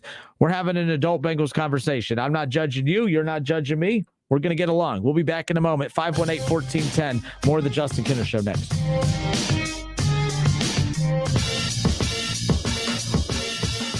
Oh, look, it's the Justin Kinner Show with Kev Nash. We've been expecting you.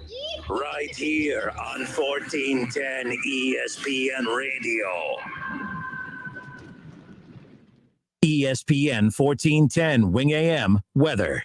This afternoon will be partly cloudy, a high near 68. Tonight will be mostly cloudy, a low near 46. And tomorrow will be partly cloudy, a high near 58. I'm Pete Spivak for 1410 ESPN Radio. Weather is brought to you by Cullet Seal Coating, protecting the asphalt surfaces at your home, office, or commercial property. Introducing infrared patching, a new technology for your property. This service and more at culletsealcoating.com.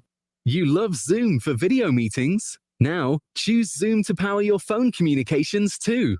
Zoom Phone works seamlessly within the Zoom app as your business phone system. Zoom Phone's secure HD audio and enterprise-grade reliability keep you connected to your teams and your customers. And it's easy to use on mobile, desktop, or desk phone. Empower your workforce with Zoom Phone. Zoom, how the world connects. Introducing the latest innovation in water technology. The new Nebbia by Moen Quattro Showerhead offers 4 unique experiences to choose from, designed to soothe, clarify, relieve, and cleanse. An indulgent shower experience engineered to use up to 50% less water. Water designs our life. Who designs for water? Visit Moen.com to learn more. I'm Serena Williams. You watch me live on TV. And I'm the girl from that alien movie you watch on demand. Our worlds have been brought together thanks to DirecTV Stream. Why are you whispering? Because the alien will hear us. Maybe let the alien know you can get DirecTV Stream with no annual contract. He seems pretty excited by that, actually. Introducing DirecTV Stream, the best of live TV and on demand with no annual contract. Get your TV together at DirecTV.com. Requires high-speed internet and compatible device. Content varies by package and location. Restrictions apply. So as you guys know, Mark's gone. The float artist at Fred's Floral just took off, days before the parade. They need a replacement before business passes them by. And who am I going to get to finish the float? Indeed can help them hire great people fast. I need Indeed. Indeed you do. With Indeed Instant Match, we immediately show you quality candidates whose resumes on Indeed meet your sponsored job description. Visit Indeed.com/credit and get $75 towards your first sponsored job. Terms and conditions apply. Do you have an old sports program, baseball, photo, ticket, or game-used equipment just collecting dust? Sports Investments wants to buy your sports memorabilia. They're also interested in old sports cards and also buying political, aviation, and entertainment items. Bring your collectibles to Sports Investments and get a fair value on the spot. If you decide to sell, they'll pay you immediately. Sports Investments is the largest buyer of memorabilia and cards in the area since 1993. Sports Investments also feature the best selection of autographed memorabilia, sports cards, and other collectible items for sale, including all your favorites like Tiger Woods, LeBron James, Joey Votto, the Bengals, the Browns, the Big Red Machine, UC, XU, UK, NKU, UD, Louisville, Notre Dame, and Ohio State, just to name a few. You'll enjoy the experience of dealing with the Walter family. Call them at 513-891-5000. Email adam@sportsinvestments.com or visit them on Montgomery Road, right off I-275, just 40 minutes from WING. Looking for a career and not just a job? Then Dayton Progress is looking for you. Dayton Progress is the leading international manufacturer of tools and tooling components for the metal stamping industries and has immediate openings for their entry-level machinists. No prior experience is required, and Dayton Progress will train you, starting with the basics. They offer competitive wages starting at $15 per hour and up to $18 per hour with higher experience. New hires are eligible for merit increases after 90 days of employment. They also offer private health care, including vision and dental, free life insurance, a contributory 401k, promotions from within, company service recognition, and 100% tuition reimbursement to local state colleges. Dayton Progress is a great place to work and has been a Dayton landmark for over 70 years. Apply today by emailing your resume to jobs@DaytonProgress.com. That's jobs@DaytonProgress.com. Dayton Progress is an equal opportunity employer. Mow like a pro with Hustler Turf zero-turn mowers. They engineer their mowers to be maintenance and service friendly for the everyday homeowner while not sacrificing the build and cut quality they're known for. From the heavy-duty frame to the welded steel deck to their trademark smooth track steering, Hustler Turf zero-turn mowers deliver professional grade cut quality for a perfectly manicured lawn. Come in to Small Engine Service Pros to see the Hustler difference for yourself today. Small Engine Service Pros, 2030 North Dayton Lakeview Road, Route 235 in New Carlisle. Help DEA keep our community safe and healthy by participating in National Prescription Drug Takeback Day, October 23rd. Visit DEATakeback.com.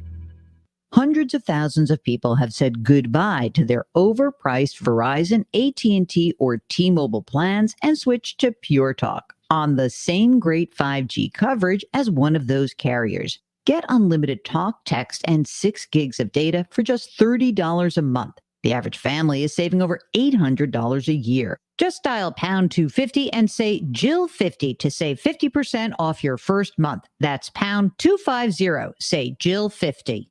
Still looking for that one special voice that makes you fall in love with podcasts? The one is out there and free on Spotify. With over 2 million shows and today's most talked about podcasts, Spotify is the best place to find that one special show that makes you laugh, keeps you interested, and keeps you listening for more. Whatever you're into, get way more into it with a podcast. Find the one you've been listening for right now, free on Spotify.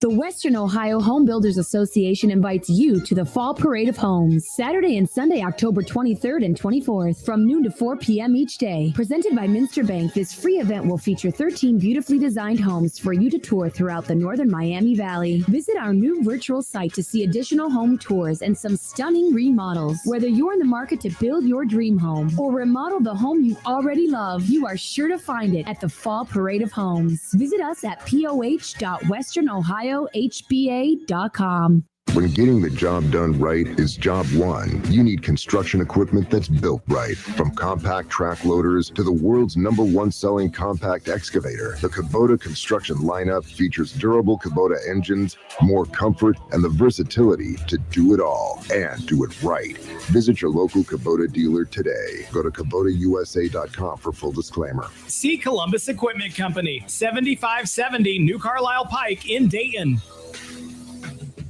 If you need new roofing, siding, or gutters, skylights, or patio enclosures, if you're a homeowner or business and need someone you can trust, don't take a chance. Enhance with Lance. Lance Roofing and Siding in Fairborn has been satisfying customers since 1993 and hold an A+ rating with the Better Business Bureau. Lance Roofing and Siding, 8460 Dayton Springfield Road in Fairborn. Call for a free estimate at 864-2722. That's 864-2722 or online at lanceroofing.com.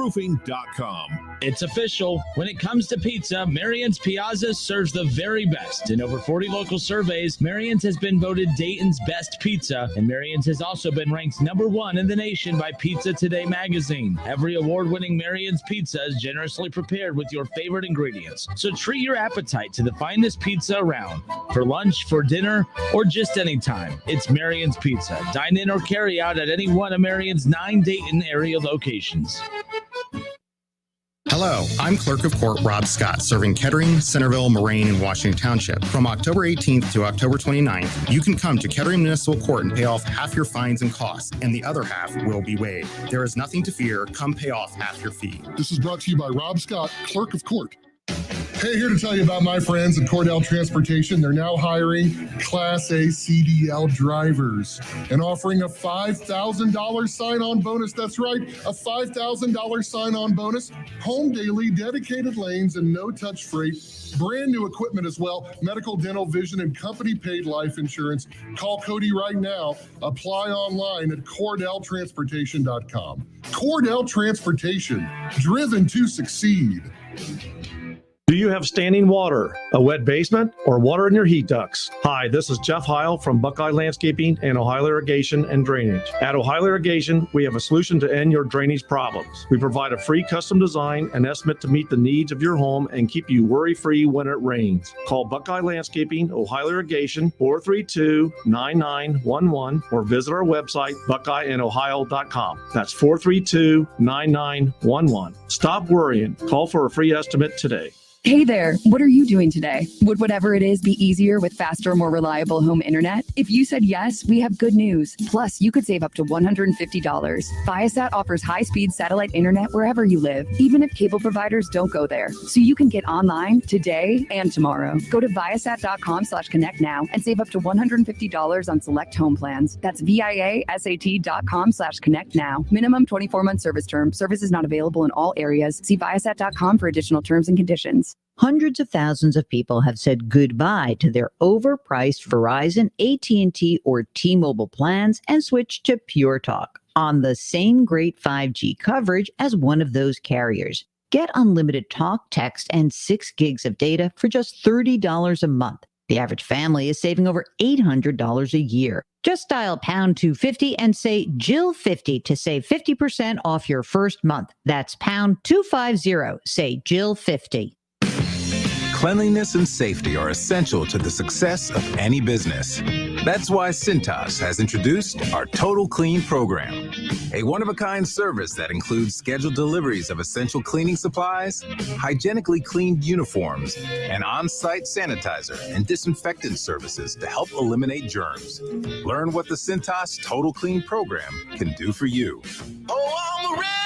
Visit Cintas.com and get ready for the workday.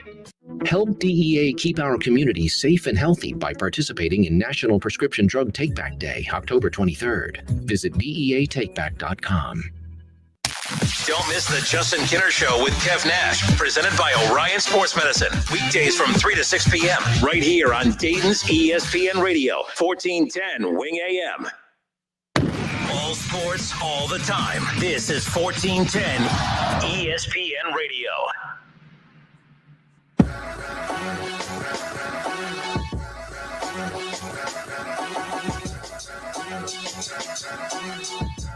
All right, and we are back. Justin Kinner with you here on 1410 ESPN Radio. The Justin Kinner Show with Kev Nash, presented by Orion Sports Medicine and OGW Energy Resources.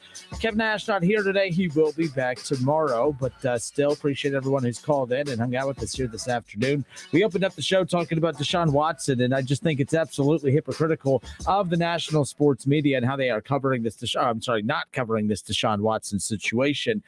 2 weeks ago, we had a situation where a hot blonde chick was dancing up on Urban Meyer at a sports bar in Columbus, Ohio, and every sports media personality out there, they did their whole funeral voice. They lowered their voice and they spoke into the mic and they looked in the camera with sad puppy dog eyes and just said, "We can't have this.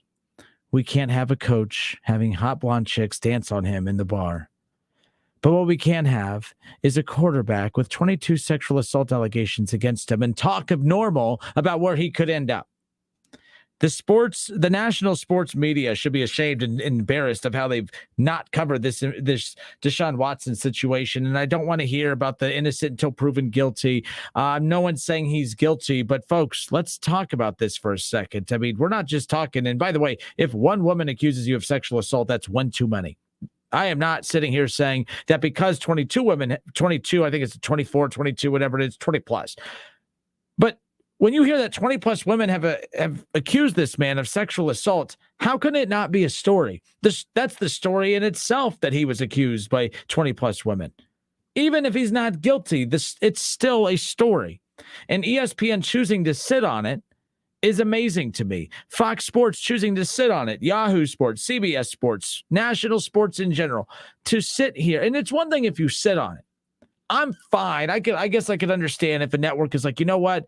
We're talking about 22 women who have accused him of sexual assault. Let's just stay away from that for a bit. I don't have to like it, but I could understand why they'd stay away from it. But what I do have a problem with is staying away from it and then continuing to talk about Deshaun Watson as if the biggest news surrounding Deshaun Watson is that he could potentially be traded to the Miami Dolphins. Give me a break. That is so wrong. That's so messed up. The fact that Stephen A. Smith and all the national guys who I really respect and love, don't get me wrong, but like the fact that they could literally waste everyone's time trying to talk about a Deshaun Watson storyline that is not about, 22 women accusing him of sexual assault it's incredible to me. The sports media world was ready with their pitchforks to get rid of Urban Meyer because he had a hot blonde chick dance on him at a bar and he actually signed Tim Tebow to a contract for the practice squad. That's what the national media gets upset over. 22 women accuse you of sexual assault? Nah, we'd rather talk about where you could end up at the trade deadline. Hot blonde chick dances on a coach at a local sports bar in Columbus? Get the pitchforks out. Got to run them out of town. Why do we do that? I'm not national media. I'm some local boob in Dayton that anyone outside of Dayton really doesn't care what I have to say. Hell, you're probably saying I live in Dayton and I don't care what you have to say, and that's all valid. That's fair. My opinion doesn't really carry a whole lot of weight, but the show does have my name in it. I am paid to give my opinion for 3 hours a day, and this is an opinion that I feel very strongly about.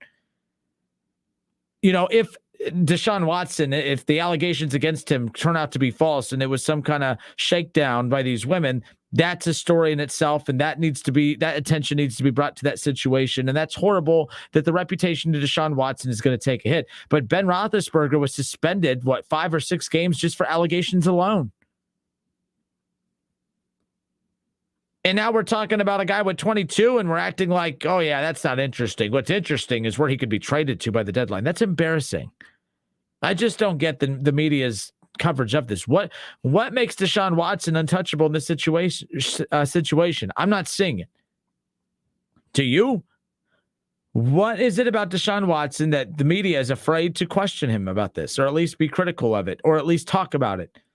But I think that if you are choosing as a media outlet to be silent about the 22 allegations against Deshaun Watson, but you have no problem speaking up about which team should trade for him, you're part of the problem. And by the way, this isn't woke radio or anything like that. This is just common sense. Like, if you're going to talk about Deshaun Watson, talk about the real stuff that surrounds Deshaun Watson, not what team he could be traded to. Talk about the 22 women that accused him of sexual assault. And like I said, if it comes out to be that it was falsely accused, then you know what? That's unfortunate. But if you're the NFL, why you haven't stepped up yet is beyond me. If you're the Houston Texans, why? And again, they're not playing him, but like they don't get to decide this narrative, because the Texans could be like, we take these allegations serious, and that's why we're not playing him. What? You're not playing him because he don't want to play for you. Everyone forgets that Deshaun Watson wanted the hell out of Houston well before the 20 plus women stepped up to accuse him of sexual assault. Then all of a sudden, you know, it was a completely different storyline. The original storyline was he didn't want to play for Houston. That's why he's not playing. Houston does not get the benefit of the doubt here. I'm not going to give Houston one lick of credit whatsoever. They're wrong. They are so wrong on this. They're trying to act like, oh, we're not playing him because of that. You're not playing him because he doesn't want to play for you. And if he did want to play for you, you wouldn't be trying to trade him. You would be trying to see this through. You know what I mean? Like, if Deshaun Watson wanted to play football, but he's being held out of football because of the allegations, then, okay, that's one thing. But he doesn't want to play for Houston. Because, you know why I know this? Because he's allowed to play right now. Houston hasn't said he's not allowed to play because the NFL hasn't banned him. What is it about Deshaun Watson that the NFL is afraid to punish him for this, or at least hold him accountable for the allegations? Because you don't have to be guilty of this to still be held accountable. It's not a good look for the NFL brand. It's not a good look for the Houston Texans. It's not a good look for him. And it's not a good look for these sports media outlets to be talking about Deshaun Watson's trade deadline destinations as if he doesn't have a bigger cloud hanging above his head. It just drives me crazy that Urban Meyer signs a good friend in Tim Tebow to a practice squad or gives him a tryout, and they have the pitchforks ready to fire him. Urban Meyer has a hot blonde dancing next to him at a sports bar. This national media wants him fired. Deshaun Watson, 22 women accuse him of sexual assault. The national media wants him on the Dolphins. It doesn't make sense. And this isn't just sport, and I'm not trying to get into a political rant here. But I want to stay as far away from that as possible. But like, that's the problem with our country right now, is that the media, they move the goalposts on what's acceptable to report on and what's not. And I don't care what side of the political spectrum you fall on. I don't care what sports side you fall on. The bottom line is at the end of the day, this is a situation that the media is choosing not to talk about it. They choose to talk about hot blonde chicks at a bar on Urban Meyer. They choose to talk about how disappointed and disgusted they are that Tim Tebow got a tryout with the Jacksonville Jaguars. They choose to talk about that. All right, they jumped all over, and rightfully so. They jumped all over John Gruden. There's no defending John Gruden. I'm definitely not defending John Gruden, but they had no problem jumping on John Gruden. John Gruden was talked about for weeks, and rightfully so. I'm not saying that they should not have talked about John Gruden. I'm pointing out that they talked about John Gruden and everything that went about with him, and they're choosing to ignore the storyline with Deshaun Watson. It's embarrassing. It's messed up. It's not okay. And it's media guys and gals that I respect. I respect Stephen A. and all these guys, but they're choosing to actually, like Louis Riddick. I love Louis Riddick, but he made me want to puke today when I saw his big face on TV and he's sitting there talking about Deshaun Watson, the quarterback. So there's a headshot of Louis Riddick right there on my TV, his head right there. And I'm expecting to hear him talk about how he should not even be talked about in football standards. This should be stayed away from and everything. No, he's talking about how much he can help the Dolphins. Yeah, that's weird. And I love Louis Riddick. I love Dan Orlovsky. I love all those guys. But the fact that they're sitting there on TV, you know, Dan Orlovsky's big head right there on TV, everyone's face right on TV, and I'm waiting to hear them do the right thing and say, we shouldn't be talking about this. We should be talking about the situation at hand of why he's not suspended by the NFL. That's what we should be talking about, not him being traded to the Miami Dolphins, to the Cleveland Browns, or any other team that needs a quarterback. It's messed up. It's wrong. It's not acceptable. We're live on Facebook. Justin Kinner Show, jump in the conversation there. But the sports media world, You know, they have a lot of power when it comes to the pitchforks that they possess. And it amazes me what topics they're willing to pull the pitchfork out for and which ones they sit on. This should be one that the pitchforks are out. But I don't know what it is about Deshaun Watson. I don't know if he has pictures on them that he's threatening them with. I don't know what it is about Deshaun Watson that the media is not going after him for this, but it's a problem. And don't give me the whole innocent until proven guilty.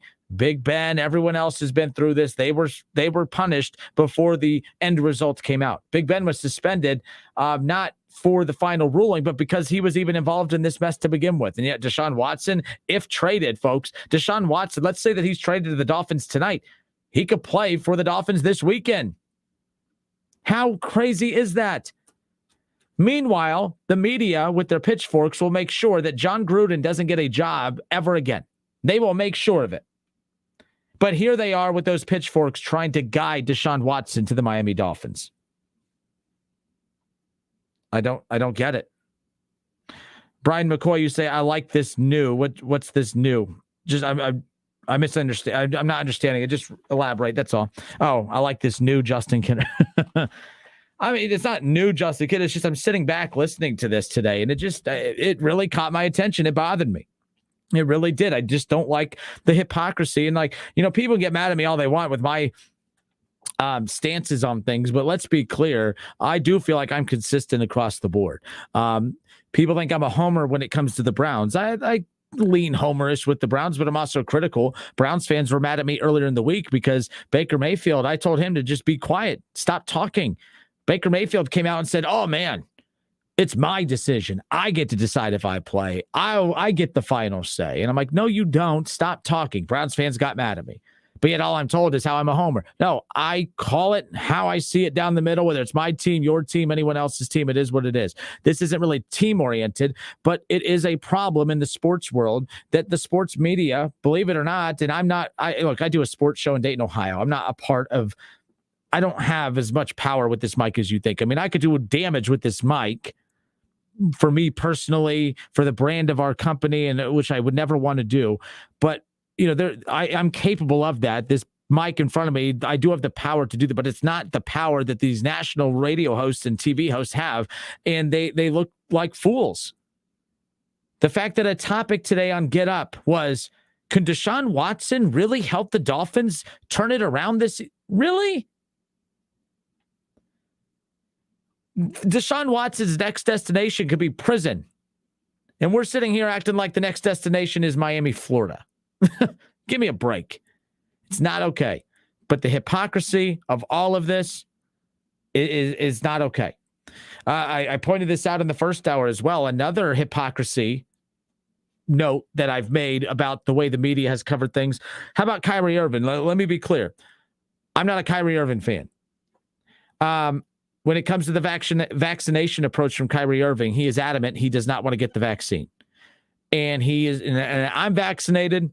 I wish everyone would get vaccinated because I feel like once everyone gets vaccinated, then everything could just open up and go back to normal, right? I know that the government will move the goalpost, and once everyone gets vaccinated, then they'll say, well, we still got to stay shut down because it's still spreading. And I get it. There's so much distrust out there, and it's unfortunate, but that's where we're at. I'm not here to push my agenda on you. I think that, do I think everyone should get it? Yeah. But I don't have, in my brain, I don't look at the vaccine in a way that other people do where they just don't want to take it because they feel like they're being told they have to or being guilted into it or forced into it. That's your decision. You make it. I'm not judging you one way or another. Don't judge me for getting it done. I did it because it was what was best for me and my situation and my family and the activities I want to partake in. And I just want, to move along. I want this to move along. But I'm not judging you if you don't want it. I think, how you go about not getting it. Like when people don't get it, they want to be obnoxious about why they're not getting it. Then I'm judging you because I'm like, just stop. Like, it is what it is. I agree. The people that get it, that try to force it on you, that's annoying. And then the people that don't get it, that judge you for getting it, they're annoying. I do believe there is a happy medium, and I feel like I fall in that happy medium of, I'm vaccinated. I think everyone should get it. But if they don't, I'm not losing sleep at night. I did what I felt was right for me and my surroundings, and that is what it is. Kyrie Irving, I disagree with his stance on the vaccine. I think that he's making a bigger deal about this than it needs to be. But who am I to tell him what he could, should, and should not believe in? Kyrie Irving is losing millions of dollars by not playing basketball. He's not playing basketball. He's not playing games. He's losing out on what he loves, money, fame, basketball, so that he could defend himself and stand up for what he believes about the vaccine. Now, I'm bringing that up because it's more hypocrisy from the national media here. I was watching First Take last week, and Jay Williams and Stephen A. Smith got into a shouting match, a heated debate back and forth. And Stephen A. Smith brings up that Kyrie Irving is wrong for using his platform to basically sacrifice his platform because it's impacting other people. He signed a contract to play for the Brooklyn Nets. He signed a contract to help bring a championship to Brooklyn. He signed he helped bring Kevin Durant there to sign a contract. He helped facilitate the James Harden deal. So Stephen A. was adamant that it's selfish of him to put his stance ahead of the team. Now, here's where I have a problem with that. Now, again, keep in mind, and I'm not judging you for your view on the vaccine. That's not what this is about, and don't judge me. It's all I ask as well. I'm vaccinated. Think everyone should get it. Not going to judge if you're not. That's just how it is what it is. I disagree with Kyrie Irving's stance here. I think that he should get it. Okay, whatever, cool. That's what I think. It's not what I'm pushing on him. I don't care. He don't care what I say. I don't care what he thinks of me. He don't know who I am, whatever. Who cares? But he has the right to do that. If he wants to miss games, if he wants to lose out on money, if he wants to not, follow through with that contract, and he's sacrificing that for what he believes in, and you have Stephen A. and a bunch of media guys telling him to stop being selfish and play, doesn't that sound like shut up and dribble? And weren't those same media guys telling us that it's wrong to say shut up and dribble because those same athletes who were sacrificing games, sacrificing money, sacrificing all of the negative attention that was coming their way for kneeling during the national anthem? Remember when the athletes were doing that? Because they were sacrificing all of those things for what they believe in. And then when the national media supported what they believed in, it was okay to miss games. It was okay to lose money. It was okay not to fulfill a contract to your brother, to your left and right, to win a championship. It was all okay. Stephen A. Smith supported that because it was something he believed in. All right, these national media hosts, they're fine with you sacrificing these things if you're backing a stance that they believe in. But the second you start doing something that you believe in, that they disagree with, now you're selfish. Now all of a sudden they're being hypocrites because it does sound like they're telling Kyrie Irving to shut up and dribble. That's another example of the sports media, the national field, being hypocrites. I have a huge problem with that. And I'm telling you, I'm being real here because I'm telling you and admitting I disagree with Kyrie Irving's stance on this. But I don't believe that he should not do what he believes is right to help bring attention to this. I think he's raising awareness that he thinks it's wrong that companies are firing people for not getting vaccinated. He believes strongly about that. Me and him are on two different sides, but I can support that. Hey, he's the one. Like, why? If he's doing that, why should I care? Why should I get mad? Why should Stephen A. Smith get mad? Because, I don't care. I mean, I'm not losing sleep, and I'm not getting fired. I'm not doing this. I'm not doing that. Like, his opinion doesn't impact me. But yet Stephen A. Smith tells him to basically shut up and dribble, and that's okay. Because I thought during the NBA bubble, when Giannis Antetokounmpo and the Milwaukee Bucks, they walked off the floor in the middle of a game before the playoffs began.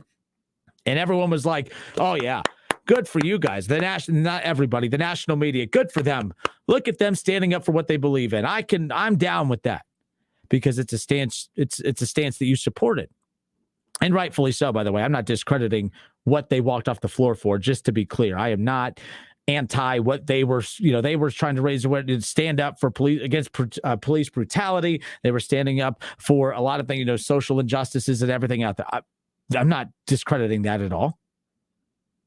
But anyone that did disagree with how they were going about, standing up to that, you were told you were wrong. You were told you were a horrible human being for telling the athletes that there's other ways for you to stand up for what you believe in. You remember how bad everyone was? I mean, if you said that, you were called racist. You were called a horrible person. Everyone was judged for saying you should not protest that way. But the national media, the sports media, when you have Kyrie Irving doing it, now all of a sudden he needs to shut up and dribble because they don't support what he's standing up for. I have a problem with that. I don't like how they're covering Kyrie Irving with that. I don't like how they're covering this Deshaun Watson thing. They're just brushing it under the rug like it's not there. That's wrong. What is it about Deshaun Watson that the national media is afraid to go at this for? What is it? I have no idea, because I've seen them with pitchforks in hand go after the weirdest of situations. Urban Meyer with the hot chick at a sports bar. The pitchforks were out. Urban Meyer when Tim Tebow was given a tryout. Oh my gosh, a guy that used to be in the NFL is now getting a tryout, and they actually had the nerve to get out the pitchforks to say Urban Meyer needs fired. Are you kidding me? I can't support that. I can't. I cannot support the hypocrisy in how the sports media, the national sports media, covers these things. They have a lot of power, and they move the goalposts as they see fit. I'm not okay with that. And I feel like I'm being real here, because there are things that I don't agree with that I'm still supporting Kyrie's right to be able to stand up against it. And I think there's hypocrisy on both sides. The same people that were telling the athletes to shut up and dribble when they were, protesting police brutality and everything. A lot of you guys were saying, hey, just shut up and dribble. I don't care about your beliefs, political beliefs, and blah, blah, blah. You guys were saying that. And then now you guys are being hypocrites a little bit too, because for those who are against the vaccine, you're looking at Kyrie Irving standing up for it. And now you're okay with him using the game as a platform to bring awareness to something. So look, it's not just the sports media world. The fans are hypocrites too, but everyone, the hypocrisy, I'm just pointing it out. That's all. It is what it is. Justin Kenner's not going to make the world a better or worse place, for my small opinion, in small Dayton, Ohio. But hey, you know what? I felt strongly about this topic when I was watching it be covered today, and I wanted to make sure we brought it up and talked about it. Hey, guys, I appreciate every one of you. No Kev Nash today. He will be back tomorrow. But good stuff today. I didn't have to use the hater mic that often. So there you go. Maybe Kev Nash is why the hater mic exists. You never notice when he's gone, there's the hater mic is used less when he's not here. Maybe Kev Nash is why the hater mic exists. Yeah, right. He'll roll his eyes at that one, I'm sure. All right, folks, have a great night. The Browns and Broncos tonight. I'm telling you now, the Browns lose, they're in trouble. The Browns win, they're still in trouble. The Browns win, they have a quarterback controversy now, right? No Baker Mayfield. Can Case Keenum and Jarvis Landry win tonight? It'll lead to an interesting discussion tomorrow. Have a great night, everybody. Dayton Flyers fans, don't go anywhere. Coming up next, Talking Out Loud with Sully. A nice little preseason preview before the season tips off here in a few weeks. Excited for our Dayton Flyers coverage. Talking Out Loud with Sully coming up next, right here on 1410 ESPN Radio.